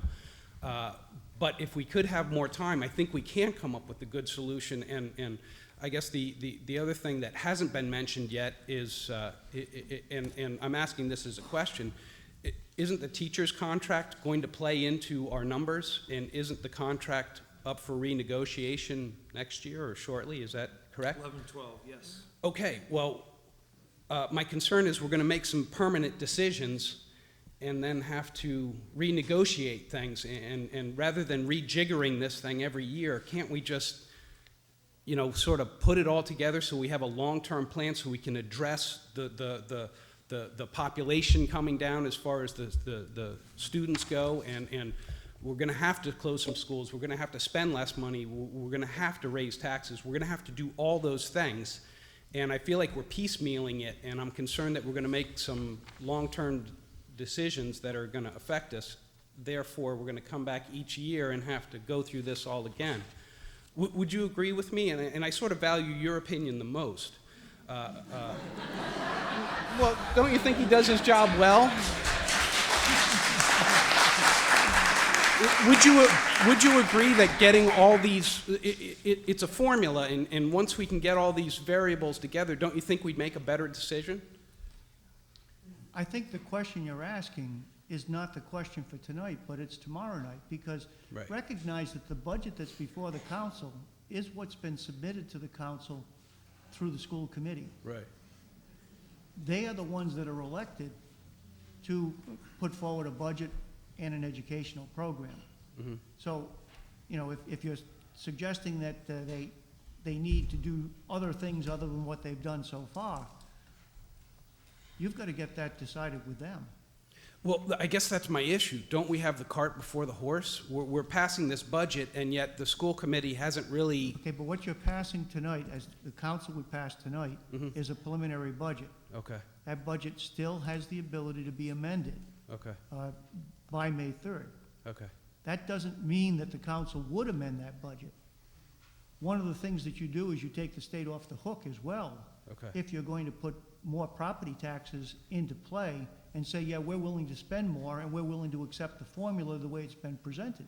Okay. There's a number of different things, because remember, it's not the one-year impact of a formula. It's the long-term impact of the formula, where they're talking about a reduction of $3.8 million. You know, everything that we're hearing certainly I think, you know, your concerns are certainly evident as a neighborhood and as a community. But it's not the council that would be having to make the decisions as far as what the educational program is. And at this point, the educational program doesn't call for the closing of a school. It doesn't call for anything of that nature. I think the main thing that we've tried to point out through the budget process is that I could have been quiet and said, it's the school committee's budget, it's their revenue statement, let them live with the results. I felt it was important for the community to know that I have concerns on whether or not those monies will be realized. Right. It's certainly incumbent on the school committee to review and to make their decisions. They may look at it and say, based on the information that we have, we feel that the budget that we submitted on February 11th is appropriate for the level of funding that we need for the 10-11 year. But that's not the council's decision. That's their decision to provide as a recommendation to the council.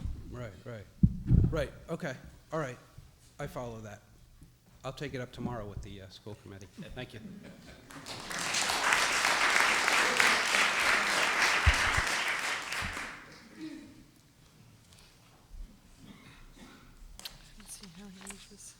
Hi, my name is Jane Bouchard, and I'd like to thank you, first of all, because I know you spend countless hours and do a good job running our town, and I especially echo the sentiments of the last gentleman who said, especially look to you, Mr. Alfred, and include you in our prayers every night that you'll be here for a long time.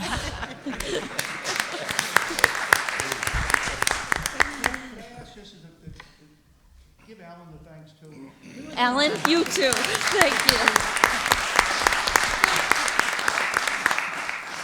We are really, truly fortunate in our town.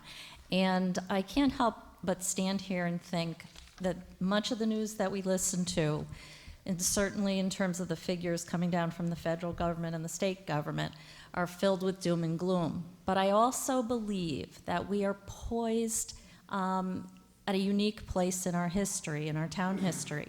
And if you look in this room, you see representatives of our town business, of our schools, of families, of government. And I believe that what makes our town different is the ability to harness this moment in time and put out a call to action. And for that, I look to you, each one of you, to take up that banner. And instead of having this room filled just on a night fighting for something or fighting against something, I think we need to have a call to action that asks all citizens to come together and share in brainstorming.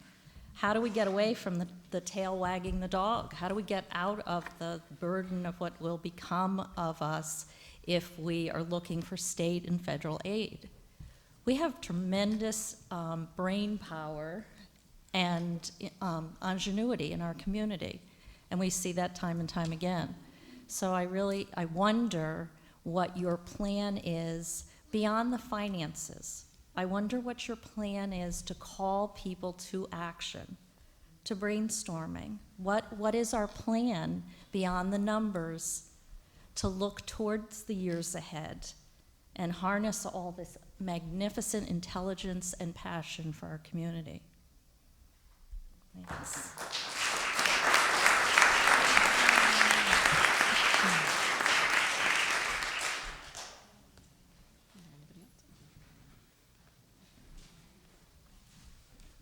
Hi, I'm Nick Nodges, and I'm a Boy Scout in town. I go to Curtis Corner, and I didn't go to Wakefield. I went to Matunic, but I remember watching South Road close, and that was really sad, and I hope that doesn't happen again. And, I mean, all the kids were so sad, and it really stinks for that to happen again. So, that's it. Thank you.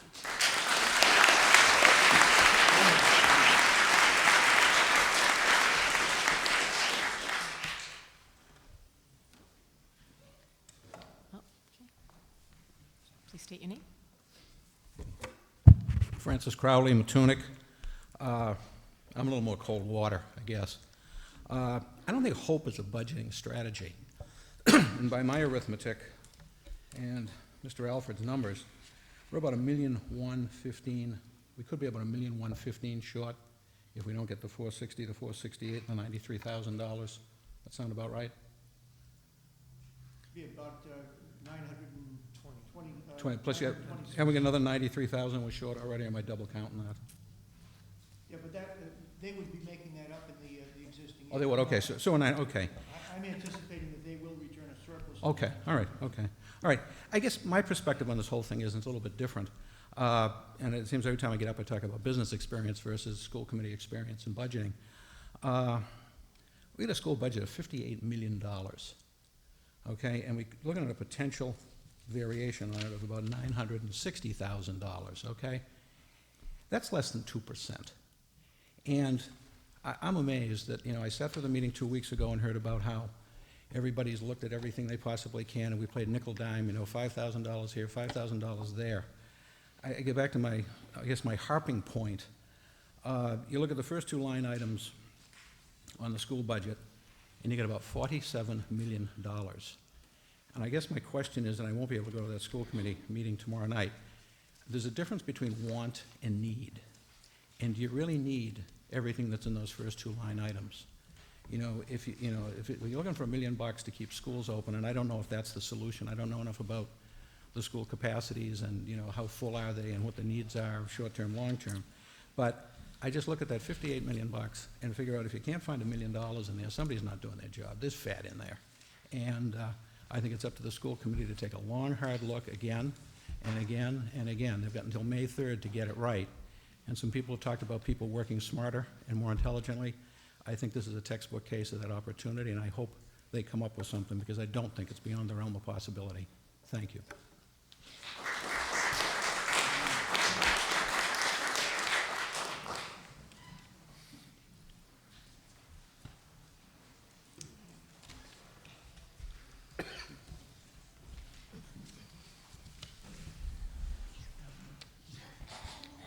Jonathan Daly LaBelle.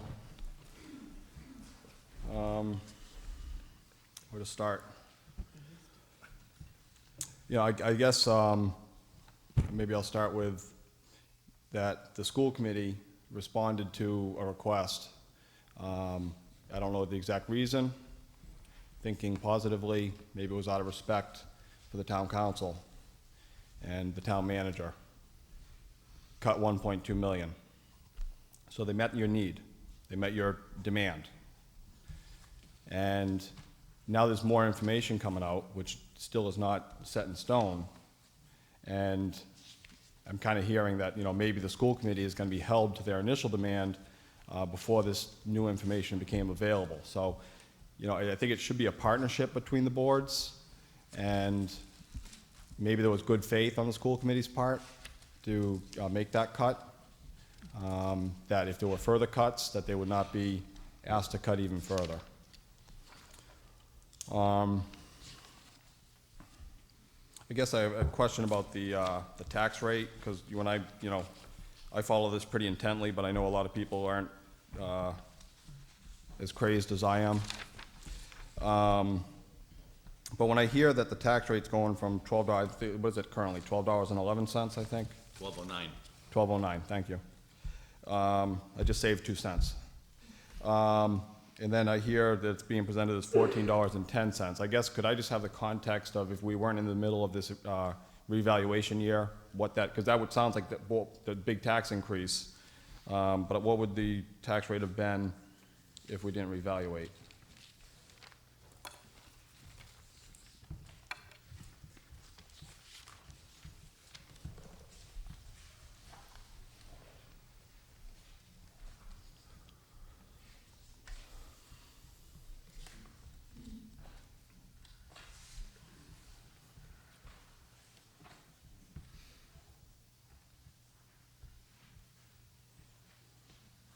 My questions usually aren't that good. The rate would have gone to approximately $11.85 had there not been a revaluation. And the reason it would have gone down is because there was new taxable property that would have been added to the roll. Okay, so I think that's kind of an important context, for people to consider. And I agree with the young lady that talks about it being $6.70 a month. You know, that's 3 takeout coffees. So, I guess I'll kind of backtrack to last June. Well, I'll go 2 things. One, last year, the school department did cut 25 positions. This year, moving forward, already, they're cutting another 18 positions. So there is real impact, there's real action, and there is going to be real impact upon our school program. Real action is being taken by the school committee. So in June, there was a referendum that people could go out and vote, and they could say, we want to save a little bit of tax money, or we want to keep the money in and protect as much of the quality of our schools as we can. And that vote was 61% said we're willing to spend a little more, and 39% said we want to spend a little less. And I know you have to represent everybody, but it seems a little silly to me to go after the 39% and alienate the 61%. Because we're really hit with the exact same scenario right now. And the community has already spoken. I mean, this is not like ancient history. This is like 9 months ago. And I like what the town solicitor had to say, that you can add money in. So this is not like, it's great that it's a process. And this is a night in the process, and this is a huge night in the process. And the town council can take action, do the right thing, give the schools a little more money, buy them a little more time. Or they can just leave it as it is and watch things continue to deteriorate. One of the last meetings last week, there was a comment that the town council has a great relationship with the school committee. If that's the case, I guess I would really request that the town council ask the school committee why they started this discussion so late. This is not a secret that we're in this jam. We budget doom and gloom last year, budget doom and gloom this year, it's getting worse. So with all these kind of decisions going on, I would like it that the town council to ask the school committee, who they have such a great relationship with, why didn't they start this discussion in November, so we could have had a little more time to look at what is the best way to structure our school system. That, you know, we're not kids here. We're adults. We have a say in this process. And sometimes it just seems like that's how it is. You know, we'll let you know what's going on. We're only going to start talking about it in February because we know what we're going to do. So I would like for the town council to find out, with these dire situations, when you're talking about closing a school, and we don't know which school it's going to be, because I think when you look at the fact that some of the outlying schools actually might have greater budget savings, I think when the rubber hits the road, it could be any one of the schools. Or this redistricting. If you start looking at redistricting the whole town, how are people going to think about that? Or if you think about jamming all the Wakefield kids in a Peacedale school so that it's, you know, 600, 700 kids, so then you start having a segregation issue of, in town, one program, maybe 700 kids. In the outlying schools, a different program where the community is going to be 300 to 350. These are the things that we need to know. And shame on the school committee, and I will talk to them again tomorrow night. But you can do the right thing to buy them some time to help them do the right thing. Just because they didn't bring it up in November is no excuse to not give us time right now when we're talking about $6.70 a month. That's not that difficult to make that choice as our town's leaders. Everybody's going to pony up an extra $5 to $7 a month, and we're going to really look at this and see what absolutely the best decision is. Oh. All right, I guess the last thing, because there's been a lot of talk, and I get it. You know, this has been my life for basically 6 or 7 years. It's unreasonable. I would not advocate for anybody else to do what I do. It's not, it probably isn't healthy. All right, but I just want to go back 6 or 7 years, because there's a lot of the play has been that this is only a Wakefield issue, because for whatever reason, our school department might want to speculate that they wanted to isolate a community, but our school department seemed to kind of pigeonhole that it would be Wakefield. Not a full evaluation was offered.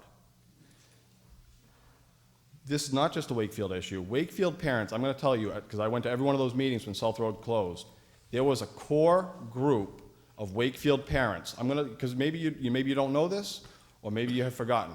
There was a core group of Wakefield parents, minimum 10, it might have been 20 that was at every meeting. And there was a bigger group that were really plugged in, and they were fighting to keep South Road School open. They fought as hard as they could, okay? Their bacon was not in the pan at that time. They knew the redistricting was coming because we were paying attention. Okay, so that was a piece of it. But our bacon was not directly in the pan. And we fought for it because the community, time and again, has said part of our community values is these neighborhood schools. Okay, so we're defending our school because it's been isolated for whatever reason, being the weak animal. That looks like easy pickings, let's go for them. And I'm not sure that it's going to be us if it does go that route. But what we are fighting for is the heart of Wakefield, which your consultants are coming in talking about. You guys should be paying attention to that.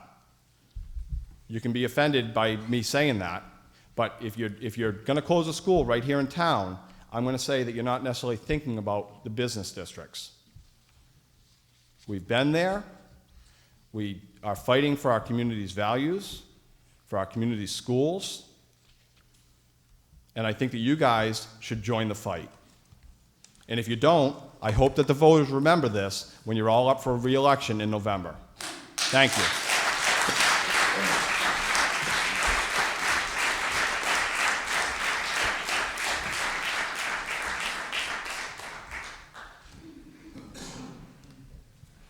Hi, Lorene Koch. I have children in the South Kingstown School District here. And I think my favorite comment tonight was the fact that our state representatives are not present. I think they're the ones that got us to this point now. They've been fighting for the school funding, and now that we have it, we're seeing what the result is. And it's gotten to the point where we have to find the cuts. Right now, I guess we're talking about a hypothetical of having to close a school.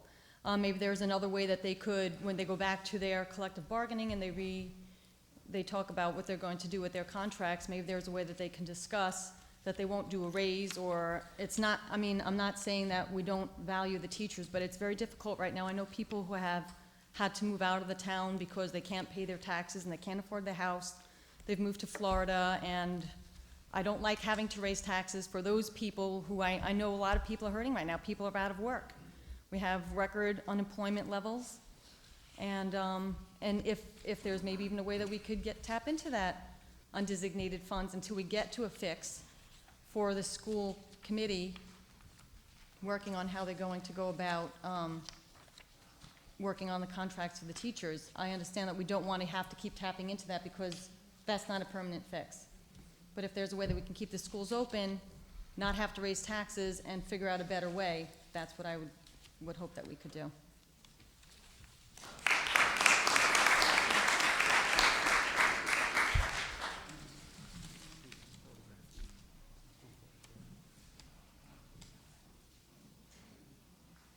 Hi, my name's Dave Wimmer.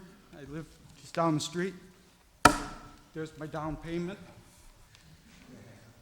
$20. Let's do what's right.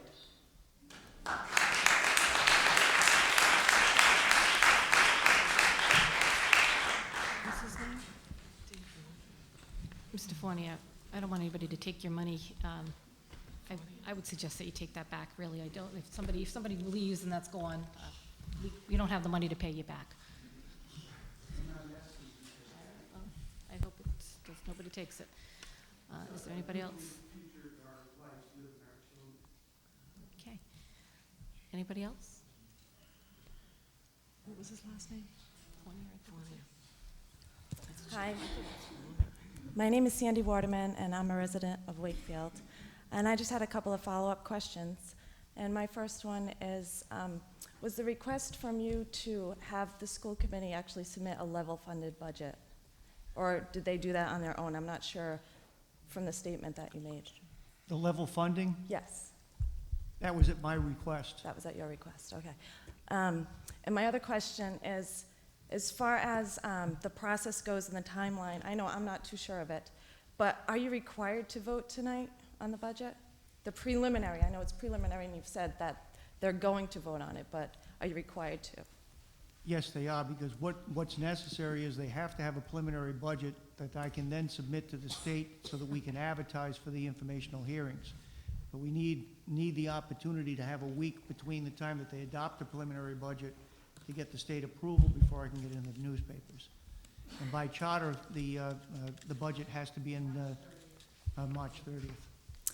So at But if what, I wait till March 30th, I can't meet the advertising requirements that are required by the state. okay, but is it accurate that you're gonna get the funding formula, the answers to the funding formula in September? If at all? I mean, at what point do you have the ability to actually raise taxes if you so decide to? I guess I don't understand how that process works. The May 3rd adoption of a final budget Yeah. would be what the council would be saying we're going to raise in property taxes, the net between what we're getting in other income to what we need with property taxes. At that time, if there was a referendum demand that was placed with the 200 signatures, it would be I think it's June 8th that there would be a referendum. That referendum could in fact be to increase the transfer of the school funds by X number of dollars. Okay. So if the public was not satisfied with the budget that the council eventually gets to or affirms as being the budget that they would adopt tonight on May 3rd, then a all-day referendum could be called based on the charter provisions. So yes, they need to adopt a budget this evening. It can be amended up till May 3rd for council action, and it would be subject to public review subsequent to the May 3rd adoption. Okay. Okay. Thank you very much.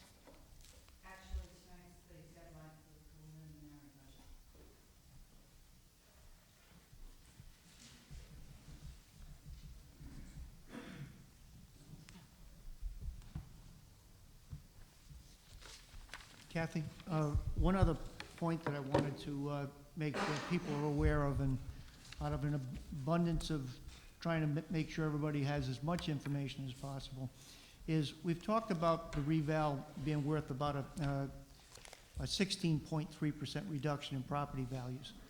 Understand that residential is going down about 17.8%, but the commercial is going down 7.4%. So that means that the value of the tax increase, whatever it may be, for both the industrial and the commercial or utility base, will be probably twice the impact of what it would be on the residential. So it isn't a case of us, if you have the typical valued house in town, yes, you can make the statement that you're looking at the $79. But understand, anybody that is less than the 17.8% reduction on what they got for reval notices would be more impacted. Obviously, anybody who went up 25% would be less impacted. But we're raising the same tax levy. So if there's some that are paying less, somebody else is paying more. So it isn't just a Starbucks coffee or a pizza. It's going to impact people in different ways. And it's going to impact some people. One of the reasons, the question I think was, why would I recommend a zero increase in the tax transfer? It's based on the economic conditions that we're seeing in the community, not just the state, but in South Kingstown. Our unemployment rate is still up at the 10% level, and we've got a number of people that have gone to foreclosure. We have a number of people that are having difficulty making payments on their mortgages and their taxes. So what we were attempting to do in my office was to try to provide the most reasonable relief as we could. At the same time, losing the money from the state with the $2.1 million in 1 year makes that very difficult to do. Municipal budget, we cut about $750,000 out of that budget of things I wouldn't want to cut, but we had to. It's the same way with the schools. They cut $1.2 million, not because they wanted to, but they had to try to be able to provide what you're all talking about tonight, which is community. If we price the value of property taxes higher and we prevent working class people from being able to live in our community, we lose big time. And that's what the overall objective was. It certainly wasn't to hurt schools or to reduce police departments as we did, but it was to try to provide a reasonable accommodation in a very difficult economic time. That's the values that Alan and I looked at in terms of trying to set budget parameters. And that's what I think we tried to accomplish. The school committee also did not have knowledge of either a funding formula coming out at the time that they prepared their budget, nor did they have knowledge of what the overall impact would be of the supplemental budget that was submitted by the governor in mid-December. Those things were identified really at the time that my budget development occurred, and I reviewed their financials. So, I just want to make sure that we're not casting blame on the school committee for not doing their job, because I think that they did do their job based on the best information that they had at the time. And we're faced with a situation where there's a potential that there's another $460,000 in reductions, and there may be no state aid formula for next year. All of those different things are going to come into play. So I just want to make it clear that taxes are going to affect everybody in the community in a different way. Some less, some more. But if we have to overtax the business base, then we jeopardize that base staying strong.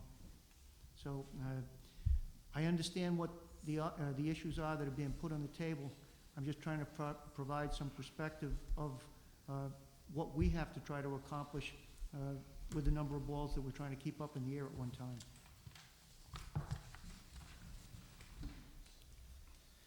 John Biafor, you actually just made one of the points that I was going to make, and that was that I think the school committee did do the best they could with the parameters that they were under, and that was the level funding and not knowing about that potential $926 million that came out in the weeks after the superintendent. Wait a minute, it's 926,000. 926,000, right. That's 1112. Right. And that, that number came out in the weeks that followed the superintendent's, proposal that was based on just the $1.2 million in cuts. So I think, it was mentioned a couple times that this is the school committee's budget, but they're operating under the parameters that are set by you folks and the state level with the things that are impacting them. So I think we got to keep that in mind when we say that. And the other kind of part to the rock and the hard place that the school committee's in is a huge percentage of their budget is set. And I don't know if people realize that, but the labor costs in that budget, as it's been brought up, are 85% of the budget.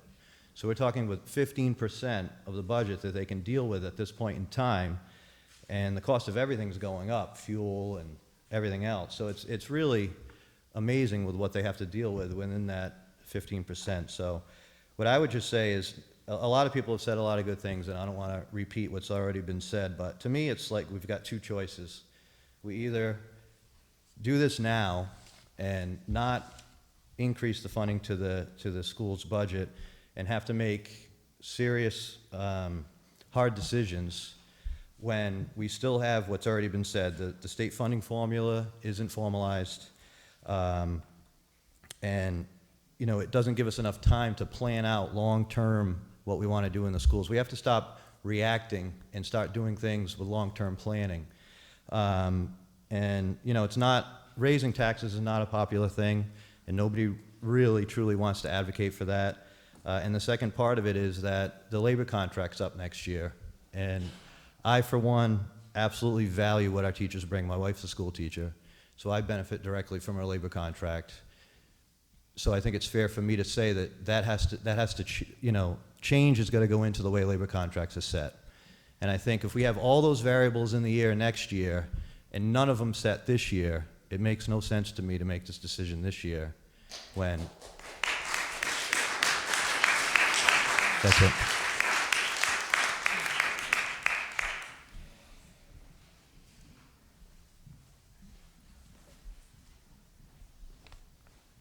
don't know if people are coming to the mic or they're just leaving. I guess that they're just leaving. Okay. So. No, wait. Oh, I think she's leaving. Excuse me. Okay, I think that's leaving. All right, so, can we go back to new business item?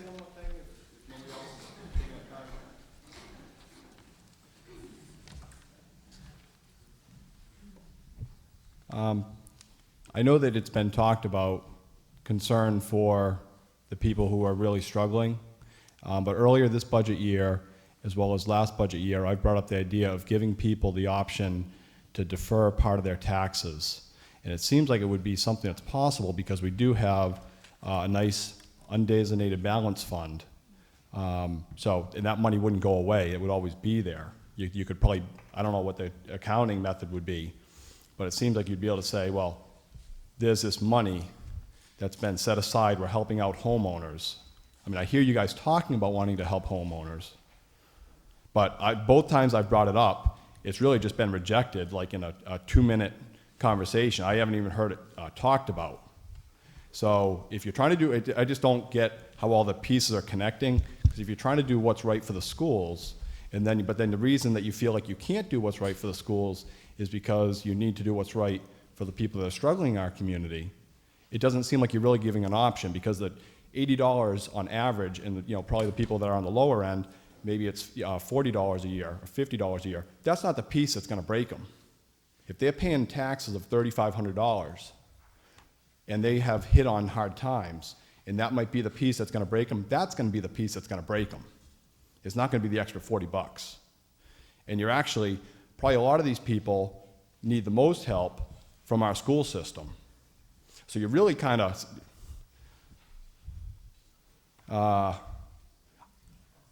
I think that you're not doing the right thing on multiple fronts. All right, so you haven't really looked at that, because I brought that up twice. You haven't even considered it. And if you want to help people out that need help, then you should consider those options, because that might be what makes the difference for somebody in losing their house. They've lost their job, somebody's gotten sick, whatever the scenario, income has gone down, they're only working 25 hours a week instead of what they used to go at 40. And give them a break on their tax bill. I know it adds for everybody else, but again, I bet you that it would be another community value in South Kingstown, is that the people that are doing okay or better will help out somebody that really, truly needs that hand, and maybe getting a tax break that they can pay off down the road, $1,000, $500, $1,500. So I don't see the dots. I don't see the dots getting connected, so I'm just bringing that up. Okay. Alan, Yeah. could you address that one again? Yeah, Jonathan, I think I spoke to this last year, and I think it's a recipe for disaster, because you can only recognize as a revenue what you collect. So based on all those waivers that you would give, you wouldn't be able to recognize that as a revenue. So you would therefore have to increase the tax rate on the people that do pay their taxes, and they would see a tax rate increase. And therefore their taxes would go up. So the people that were paying their taxes would be subsidizing those that weren't paying their taxes. I also think it just allows people to get further in debt, and they may not be able to recover from that, which is going to lead to an increased foreclosure experience. So I just think that based on where we are, it's not anything that I would recommend that the council go along with. And Jonathan, I've addressed you on this issue for the last 2 years, and I've said exactly the same thing.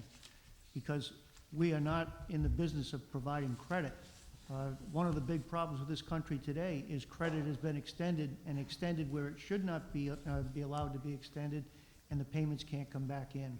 And what we would be doing is charging people more taxes, and we would have to set up a system. How I would set up a system to determine need or eligibility for that type of a program participation just boggles the mind. We have a difficult time, even when we're doing the elderly tax abatement program in the town to determine eligibility.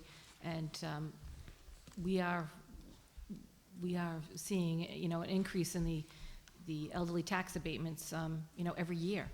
And again, for those people, it's not abating, it's not taking an eraser and erasing the amount of money that these people, you know, are eligible for. It's deferring it to the rest of us. So we're already doing a program like that. But to defer it for everybody, that's just not possible. It's just absolutely not possible at all. And I think we've discussed that several times, but I thank Alan and Steve for clarifying that for us once again, and that's why the council in the past 2 years has disagreed with that option completely. Jim, did you want to say something? I didn't know if you waved, but if you don't, that's okay. Yeah, I had a couple of responses to a few of the comments from... Is there everybody else? Yeah, is it back here now, or are they through? Okay. Are you all finished? Just wanted to make sure. Okay. Go ahead, Jim. Comment, if I may. I have to emphasize, I think the council should not intercede with the school committee and let the level funding sit, nor should you entertain any convoluted mechanisms to give the system one last fix this year. Leave it be. And you were Mr. Manelli, correct? Yes. Thank you. Okay, I think we're clear. Jim? Okay, thank you, Kathy. A couple of things. I was on record a few weeks ago, and I'm going to stand on that. This is school committee business. But looking at NESDEC's future predictions of school population, and I was on record a few weeks ago, and I don't want to get into the middle of this battle, but I think it makes too much sense not to close Curtis Corner, reopen South Road with 6th grade, send 7 and 8 to Broad Rock, and keep Wakefield School open. There's no reason that Wakefield School has to be closed. Closing Curtis Corner would give us the equivalent of 2 elementary schools. Approximately 700 kids. We've lost 940 over the last 10 years. It makes sense, absolutely makes sense. And to show you how difficult this budget is for all of us, you have to remember schools are about 77, 78% of the levy, the town 22, 23%. I mean, we've cut to the bone, and obviously the money is in the school budget. That's where the money is, and that's what we have to look at. In terms of planning, I have asked year after year for planning. I was promised that we would start looking at budgets out 2 to 4 years by school committee members. And I even asked last year to have an early meeting in November. That was my request with the school committee. I said, I think the chairman of the school committee said, well, we haven't set our goals yet. We're just not sure what's going on. Meanwhile, the whole world knew of this freight train out of control coming at us from the state. This is no surprise. This should have been planned years ago. This is baloney that this is just happening now. And I'm fully in the camp of the Wakefield folks who want to keep it open because we don't need to close that school. It's the Curtis Corner, and if you all look at the NESDEC,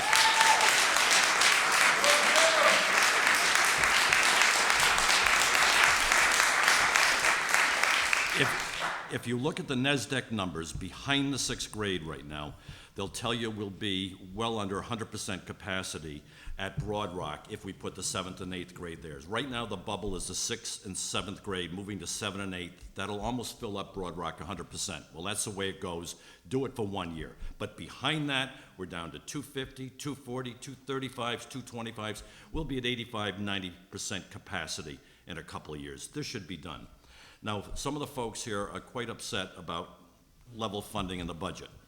Level funding, arithmetic and math and compounding have really gotten a short shake here because the reason the level funding is important now, a lot of you need to go back, and we pass out all this information, but back in 2001, 17.6% increase in the budget because of Broad Rock. Now, you all know, I know that was a scandal opening that school, and I'm gonna expose a lot more out of this very soon. The following 2 years, we were like 8.5, 8.3%. The point is, the last 9 years, we're close to 6.75% compounding, and that's with the 2004-5 referendum that was approved, and that's with a flat year last year. I'm not counting this year coming up. 6.75, and that's with 2% decrease average per year of the student population. And you mean to tell me something's not wrong here looking at those numbers? This is crazy, guys. This is crazy. So anyway, we can be reasonable here. Close Curtis Corner. There'll be no harm done. And let me tell you how this planning is, because Dr. Hicks, and I know the new superintendent's here, but let me just read you what Dr. Hicks had to say last January, February, March. I've got 3 articles from him here. And they were talking about the middle school reconfiguration, so bear with me here. He said, if things, the economy, break in our favor, it may well be that we don't have to close Curtis Corner, Hicks said, referring to consolidating the middle schools. But if they don't, and they haven't, if they don't, the school department may have to reconsider whether to shut down Curtis Corner Middle School, the older of the 2 middle schools. And then he went on to say, naturally, they'll be saving some money, heating, cooling, the whole 9 yards. This is Dr. Hicks, last January, February, March, 3 articles. Where has the school committee been? I can only lead you to water. I can only give you mathematics and reasonableness in comparisons. This is what the town manager and Mr. Lord have to do, and you all get on my case, but every number I get is from the school department. I don't pull these numbers out of the air. It's all there, and mathematically we can do what I just suggested to you. So that is first and foremost. And lastly, well, planning, I can't tell you how important planning is here. The town manager, I mean, we are on life support here in the town, but as I told you, we're only 22%, 23% of the budget. We're going without some police officers. I mean, public safety comes first. If you don't have public safety, forget schools, forget jobs. You have to have a safe community, have to have the infrastructure in place. But we have nothing but bones that we're picking from right now. At 77%, and with a loss of 21% of the population, there is room in the school department, excuse me, in the school budget. So, Kathy, thank you. Jim?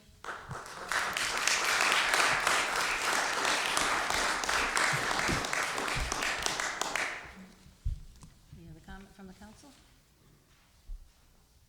Oh, Polly, I'm sorry, you did say that, yes. Yeah, I asked you if I could. You did, you did, Polly. Okay, yeah. I think we started this year on the budget, and we looked at where we were last year.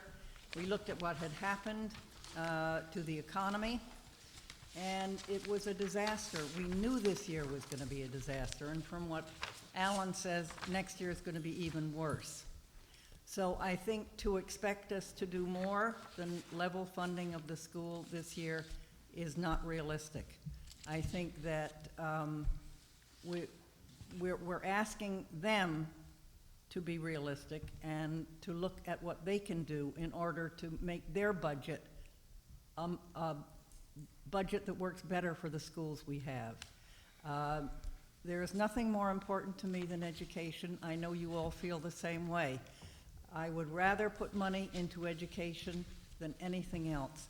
But here, we also, you know, we have to do the town. It's only 22% of the budget, but we do have to run the police force. We do have to snow plow when it snows. We do have to run the parks. There are all sorts of things we do that you don't even know about. So your love is the schools, and right now that's the only thing you see. But I think that to be fair to your town, you know, we have to have a town that works. We want to attract businesses. We want people to be able to live here, and we can't raise taxes to, you know, just because we think it's our pet project, which is my pet project too. Education is something that there is no question in my mind. It's the most important thing we do. Public education is the most important thing we do in this country. I'm convinced of it. And I'd love to spend money on it, but I think right now I'm going to be for this budget. Thank you, Polly. Is there any other comments? Carol? Yeah, I'd like to concur with Polly.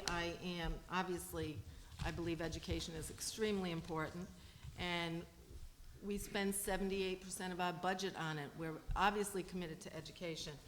It's my understanding that this budget presented by the school committee is going to keep Wakefield School open. I mean, that is not in this budget. Am I right on this? No. Well, I think you're misinformed on this. I think the intent of this budget is to keep Wakefield School open this year. Are there school committee members that can speak to that? Well,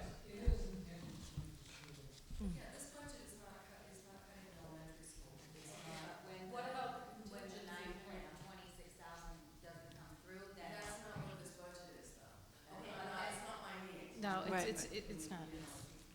But thank you for the input. yeah, thank you. But as presented, we can keep the school open. That's the intention of what's sitting in front of us. We have a balancing act here on the council. We have to take into consideration people who are unemployed, fixed incomes, kids in the school, families, businesses. We have to think about everybody, and I think this budget does that. I don't think it's leaving you out.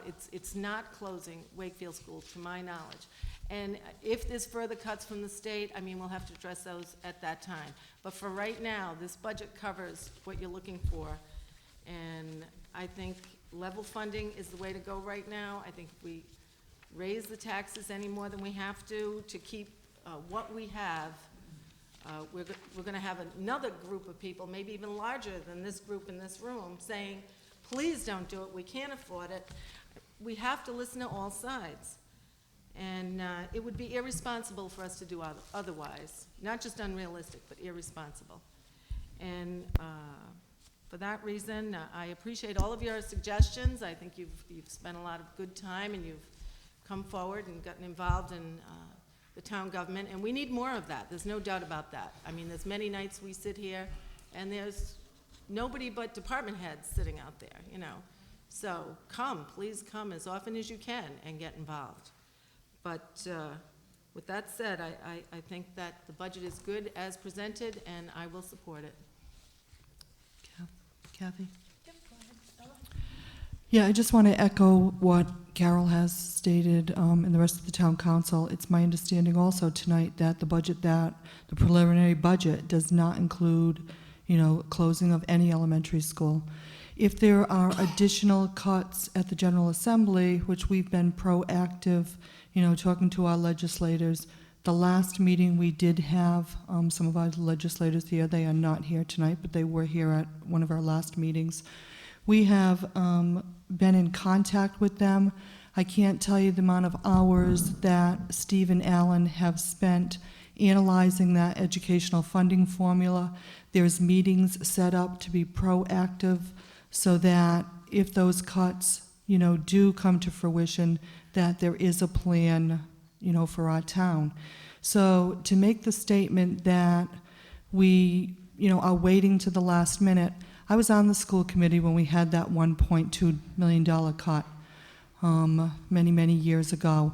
And it wasn't just something that affected, the school department one year. We lived with the aftermath of that for many, many years. So I do believe that maybe it wasn't brought up in November. I'm glad that it's looked at now versus July, the end of July, the end of August, when decisions may be made by the General Assembly that late. So I'm happy that we're having this discussion now. Again, this is a piece of a process, and hopefully we're going to leave. I know tonight I'm hoping that we pass this preliminary budget and we don't have to close an elementary school. And I know that the school committee and the superintendent I speak to, they said that Wakefield has not been designated as the elementary school. I know that you differ with that. And I know that there's many thoughts out there for looking at the other elementary schools and why they haven't been looked at.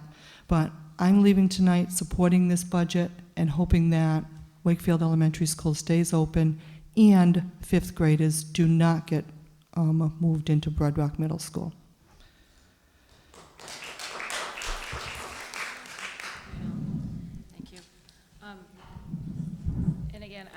I want everybody to really, truly, truly listen to what was said here tonight.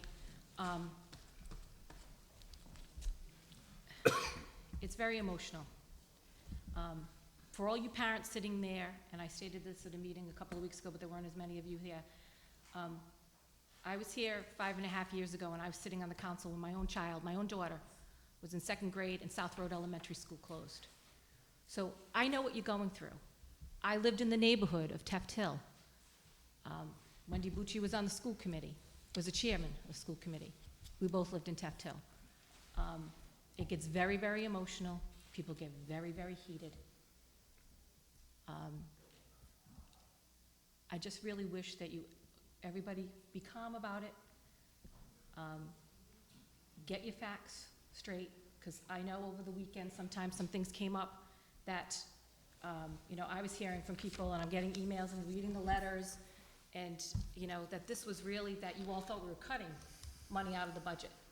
And I had said this at the last meeting, that it's a thing called telephone line, and this is what we brought up back in 5.5 years ago, that people got upset, worried. A lot of anxiety is brought upon families, the parents. I'm sure the kids are seeing it. It's not good. It's not good all around. I said, pick up the phone, call the school committee, call the superintendent, call the town manager, call a town council person. Because there's nothing, it's such a waste of energy to have such anxiety going around the town. That being said, I know you hear, everybody has an emotional plea. I was there with the South Road parents. I had the neighbors who wouldn't speak to me, wouldn't look in my direction. It took years. It's a process. Like Ella said, it is a process. And to say, we're just gonna increase the taxes now and give you this type of money, we have to identify where that revenue is gonna come from. I'm not at a point right now where I can say where that revenue is gonna come from, increasing your taxes. I can't do that. I have to be fair to everybody in the town, not just the people in Wakefield. I have to be fair to the elderly, to the people on the fixed income, to those people that were given the elderly tax abatement. And then you're gonna add more money on top of that, and the people who are unemployed. See the bigger picture that the town council has to look at? It's not just Wakefield Elementary School, it's everybody. And as Mr. Alfred mentioned, to give you the money and let the state off the hook, that's the wrong thing to do. And Mrs. Bouchard talked about the long-range plans, and everybody's talking about long-range plans and that this was done quickly. The best thing that we can do, and is what these two have been attacking, is that school funding formula that came through. It's a debacle. It's a shame. And we're trying to do everything that we can, and that's what they focused on last week, because that's where they should have been focusing on. Staying away from the emotions, the things that were going on in the town, get into the true business of what needs to be affected. We can go up there, we're gonna try to make our piece as much as we can for the town of South Kingstown. Are we gonna be effective? I don't know. We're still gonna lose money, we know we're gonna lose money, but we're just asking for it to be fair, because it's not just next year. And again, this might get pushed off for a year, which would be great. That would definitely help all of our budgets. It would help all the budgets all over the state. But it could come, it might not come. That's why it's a process. We don't know where it's gonna be yet. That's why you have to work through the process. I know it's frustrating, but I've been doing it for 8 years. I've had a lot of anxiety over a lot of different budgets over the years. And a lot of that time was wasted because things sometimes work out, sometimes they don't work out. So work with the process here that we're working with. It's coming to a conclusion, and we're gonna find out more as time goes by, but we need to hear from those legislators. But we can't say raise your taxes, and then the state says, hey, look, the town of South Kingstown, funding formula was not an issue for them. Then they'll say, you know what? It's not even solidly on a piece of paper. I think we can cut some more money from the town of South Kingstown. Do you wanna see that happen? I don't wanna see it happen. That's what possibly could happen. We have to fight this. This is the right thing to do right now for your town council, your legislators. Talk to your legislators, tell them, you call Don Lally, you call Mike Rice, you call Dave Caprio, you call Donna Walsh, you call Sue Cisnowski, and you say, this is the key component of what's going on in the budget. Not only even just the 09, 10, the 10, 11 budget, they need to start making some moves on that. That's where the work needs to be done. We need to get these numbers so we can give you a budget, because this is probably gonna shift a little bit as time goes by. But again, bear with us in the process. I know it's hard to hear. Again, keep your emotions in check. It is very emotional. Been there, done it, seen the wrath of friends. Bottom line, after all of it's been done, is that my daughter did extremely well at West Kington Elementary School, and so did all of my other neighbors' kids. If it's any consolation, I know you don't want to hear that, but it was we, them, then they got 2 days into the school, new friend, somebody coming over, sleeping over. Same thing happened, Curtis Corner, Broad Rock Middle School. Broad Rock moved over. Oh, we're not gonna talk to the Broad Rock kid. 2 days later, I got a new friend. These kids are resilient. Be careful about the emotions that are around your house, because it can really be wearing on the children. That's another thing that you have to look into. But just, I want you, again, to see what the town council is dealing with and the balancing act of you, the taxpayers with children in the schools, the elderly, the other parents in other schools, the people who are teetering on losing their jobs, including myself, including even my own job. They've downsized several times. These are the things I have to look at. Some people, it's not an issue. Other people, it is.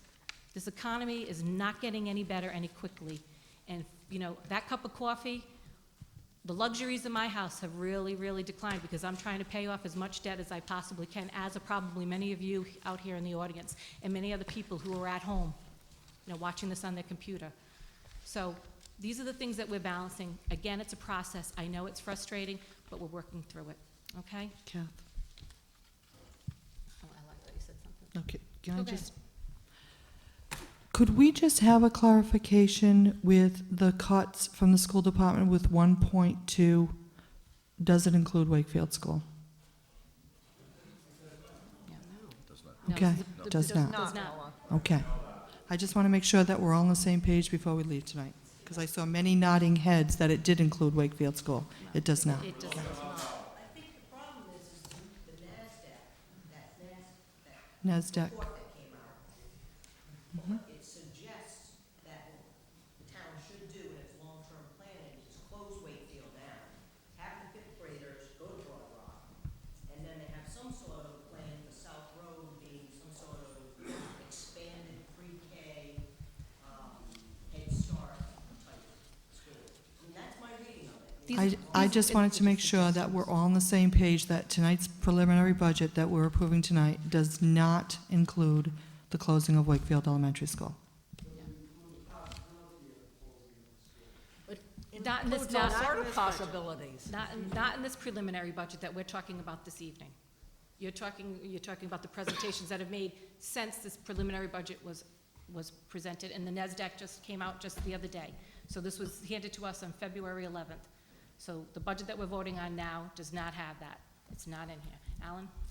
Yeah, I just want to say one thing. I really admire the energy and the passion that you folks have displayed tonight, and I would advise you to take that, as Kathy mentioned, to the legislators. We do have a meeting coming up. I don't have my calendar. When is it? April, what, Dale, as far as?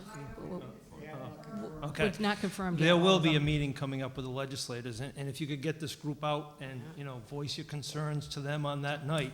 Usually when we meet with the legislators, there's nobody here. So it would be good to see the same turnout and voice your opinion as far as the Fed, with the new state aid formula. Will that be televised, because it wasn't last year? Well, now we have our digital thing. Oh, yeah. Right. It'd be We're better, if- digital now. it would be better if we had people in the town chambers, though, Jonathan. We need to fill that hole that night. I agree.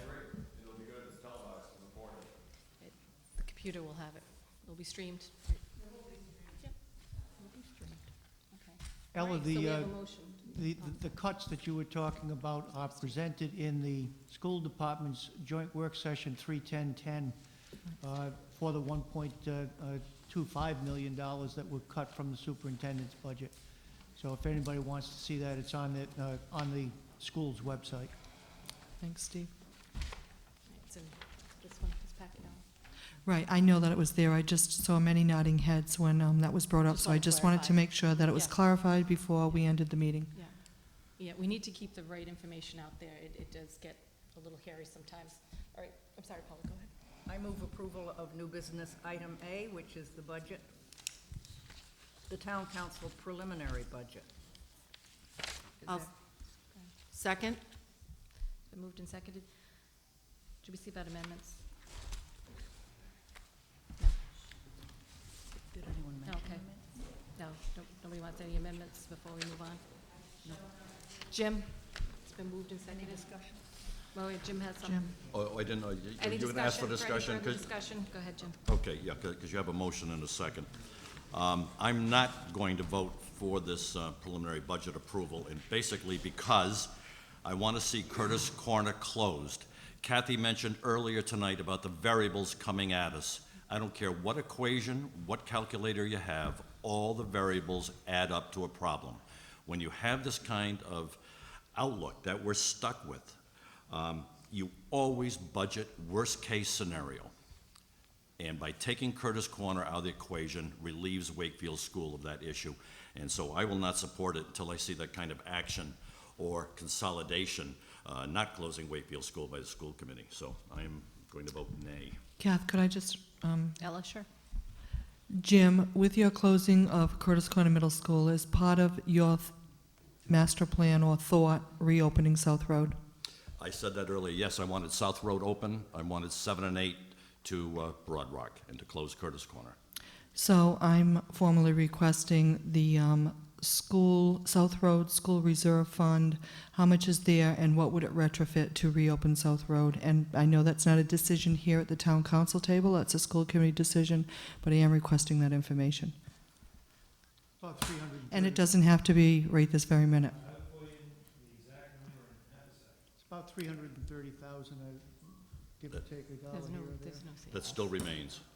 And to retrofit that to reopen the school, is there a ballpark That was as figure? of 2009. Yeah, I mean, it's money that we'll get back. $266,713, and that doesn't, that includes the money that's in the 10-11 budget to pay for the debt service. So the South Road Fund is 266,000. 713, of which, and then on top of that, there's around 42,000 that's in the general fund budget to cover the loss in housing aid, that we would have received had the school stayed open. And any idea of what it would cost to retrofit and get that school back online? Ballpark figure? It doesn't have to be answered now, Alan. You know, I haven't been in the school since my kids were there, and that was 5 years ago. Could I just request another piece of information, please? And again, I don't want it tonight. Is it possible to get the bonded indebtedness for each one of the elementary schools? And I know that that's a grueling task. I am working on that because I have had some requests. The problem is a lot of the projects were district-wide, they weren't recognized by school. For instance, fire safety improvements, those type of things. There were some lighting upgrades. We're working on breaking that down by school. So within a very short period of time, I will have a breakout by school.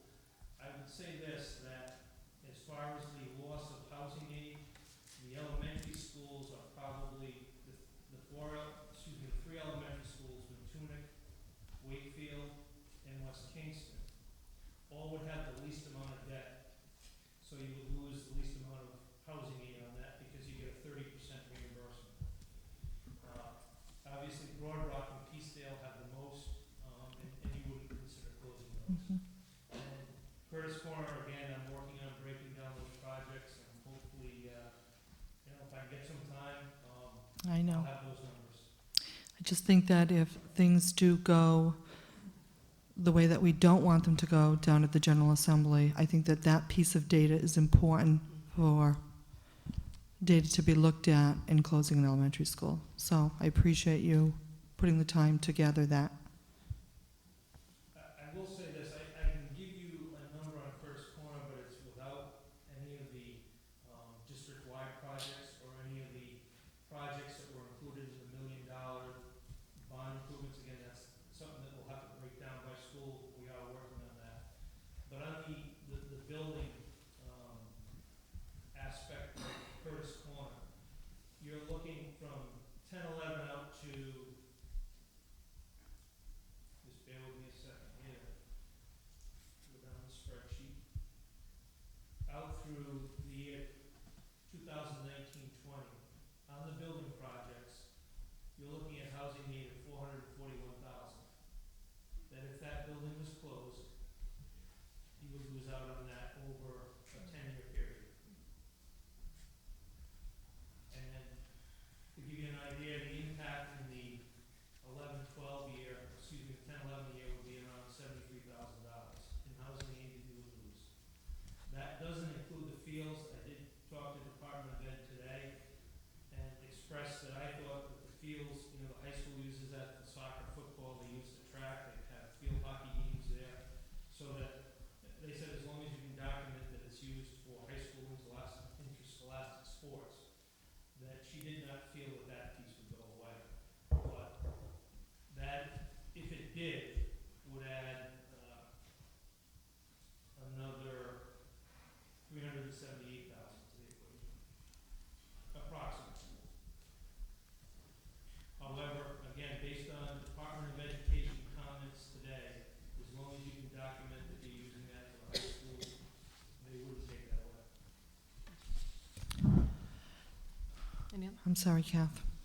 Jim, can I just ask you one more question?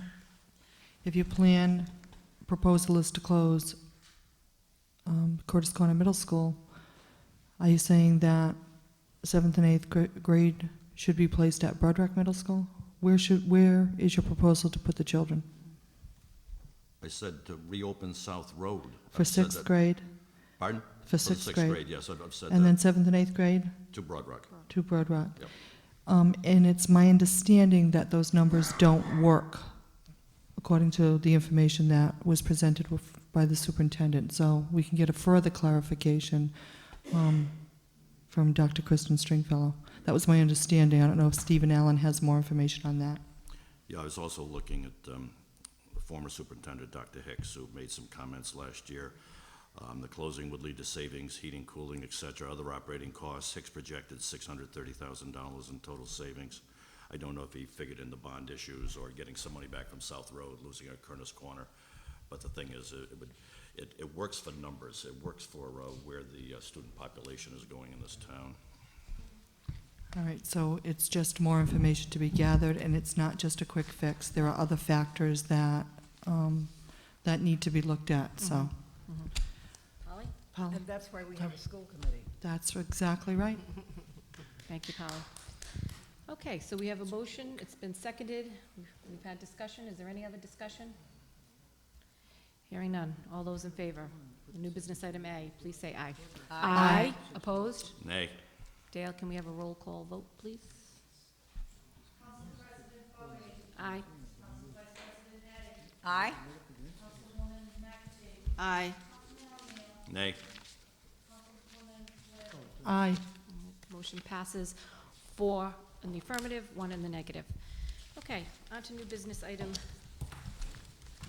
B. Thank you, Jim. Thank you. No, I mean it. Oh, all right. Thank you. Thank you. Oh. Just laugh. Okay. Thank you. Okay. We also have to go back and approve the letters. Polly is good on that one. From the consent agenda, we moved it forward. The consent Thank you, agenda Alan. item. Thank you, Steve, for that information.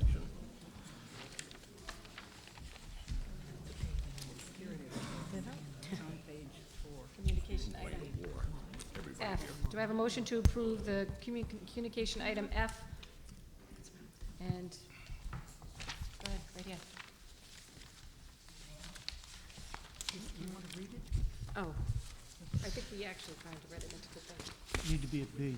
The communications dated March 11th through March 17th from the following residents concerning school budget issues and the potential closure of Wakefield Elementary School are received and placed on file from Patrick Coley, Lori Carr, Ona McCann Collins, Sandy Waterman, Jenny Nealand, Eric Axelrod, Krista Thornton, John LaLiberte, John, Jennifer, Michael, Veronica, Teresa, and Lisa Beafor, Patrick, Kerry, Mark, and Lisa Holy, Amy James, Susan Kimmerlane, Justine, Ray, Kristen Sullenberger, Marjorie, and W. Keith Warhaven. Is there a motion?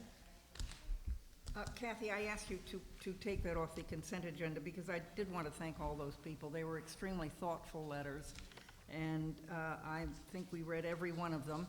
I have not read the ones I got tonight, but I certainly will. But I think it's great when the town is concerned about something, that they do something as positive as this. Write letters, come to our meetings, speak out. It's terrific. So I just wanted to thank everyone for doing it. And I will move that we direct the letters to the school committee. Okay. So got a motion, is there a second? Second. All those in favor, please say aye. Aye. Opposed? Motion passes unanimously. Now we'll go back to new business, item B. This is a resolution authorizing the staff to prepare and submit a letter to the Wood-Pawcatuck Watershed Association indicating Town of South Kingstown support a bill to provide federal authorization and funding to study the Wood, Beaver, Queen, Chipauxet, and Pawcatuck rivers within the Wood-Pawcatuck watershed to determine if these rivers meet the federal criteria to be designated as wild and scenic. Said resolution is further described in the memorandum from the Principal Planner Nickerson to the Town Manager dated March 9, 2010, entitled Wild and Scenic River Designation. Steve? Conservation Commission has met with the representatives from Wood-Pawcatuck and has supported their request for an endorsement. This would just be to do the study. The study would then come back to the town based on the feasibility of whether it would meet the federal standards. So at this point, staff is recommending with the Conservation Commission, the council consider endorsing that letter. Any questions for Steve? And I know Ray talked about this in the work session. So Polly? And I move approval of new business item B. Second. Moved and seconded. Any further discussion? Hearing none, all those in favor, please say aye. Aye. Opposed? Motion passes unanimously.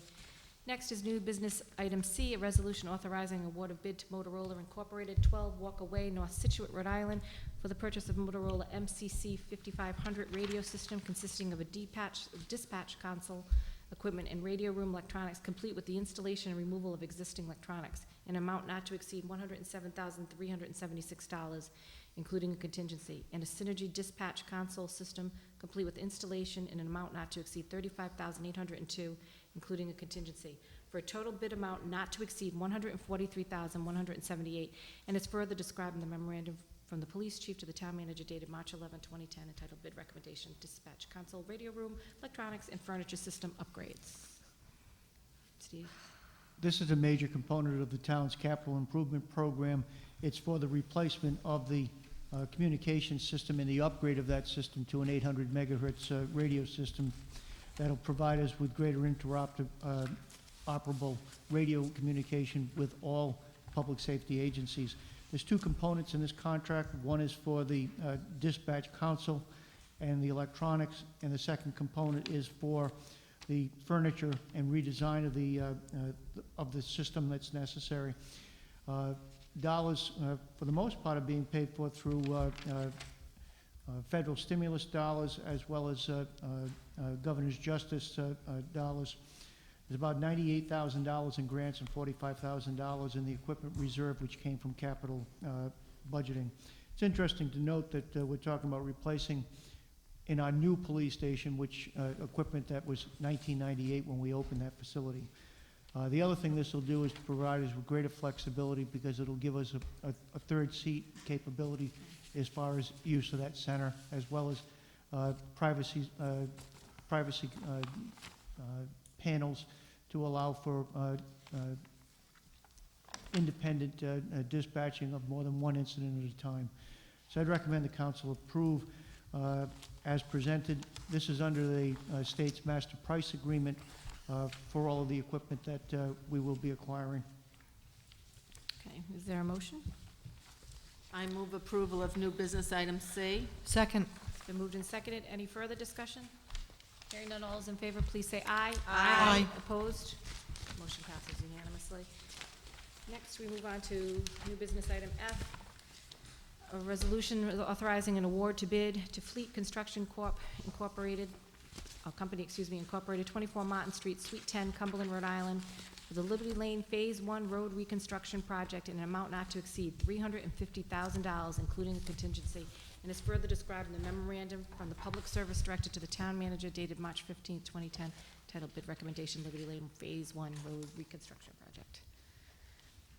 Bids were solicited last fall for this.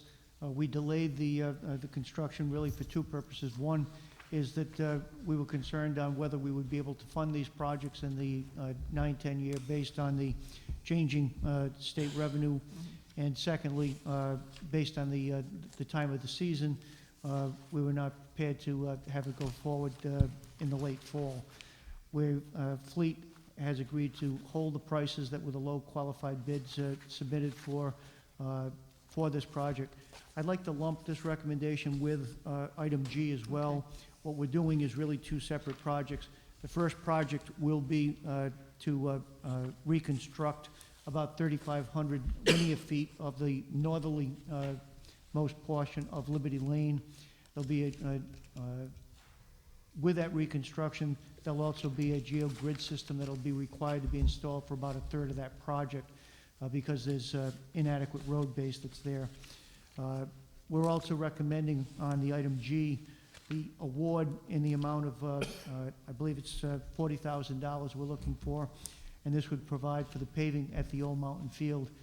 Again, Fleet would be the lowest qualified bidder when we consider both the Liberty Lane project and the Old Mountain Field project. So I'd recommend that the council award both items F and G on the agenda tonight to Fleet, which will provide for both the 3,500 linear feet at Liberty Lane and the paving improvements at Old Mountain Field. Any questions for Steve? No? A motion for F and G? Motion to approve new business items F and G. Second? Been moved and seconded. Any further discussion? Hearing none, all those in favor, please say aye. Aye. Opposed? Motion passes unanimously. Do I have a motion to adjourn? So moved. Second. Been moved and seconded. Any further discussion? Hearing none, all those in favor, please say aye. Aye. Opposed? Motion passes unanimously. The meeting is adjourned at 10:26.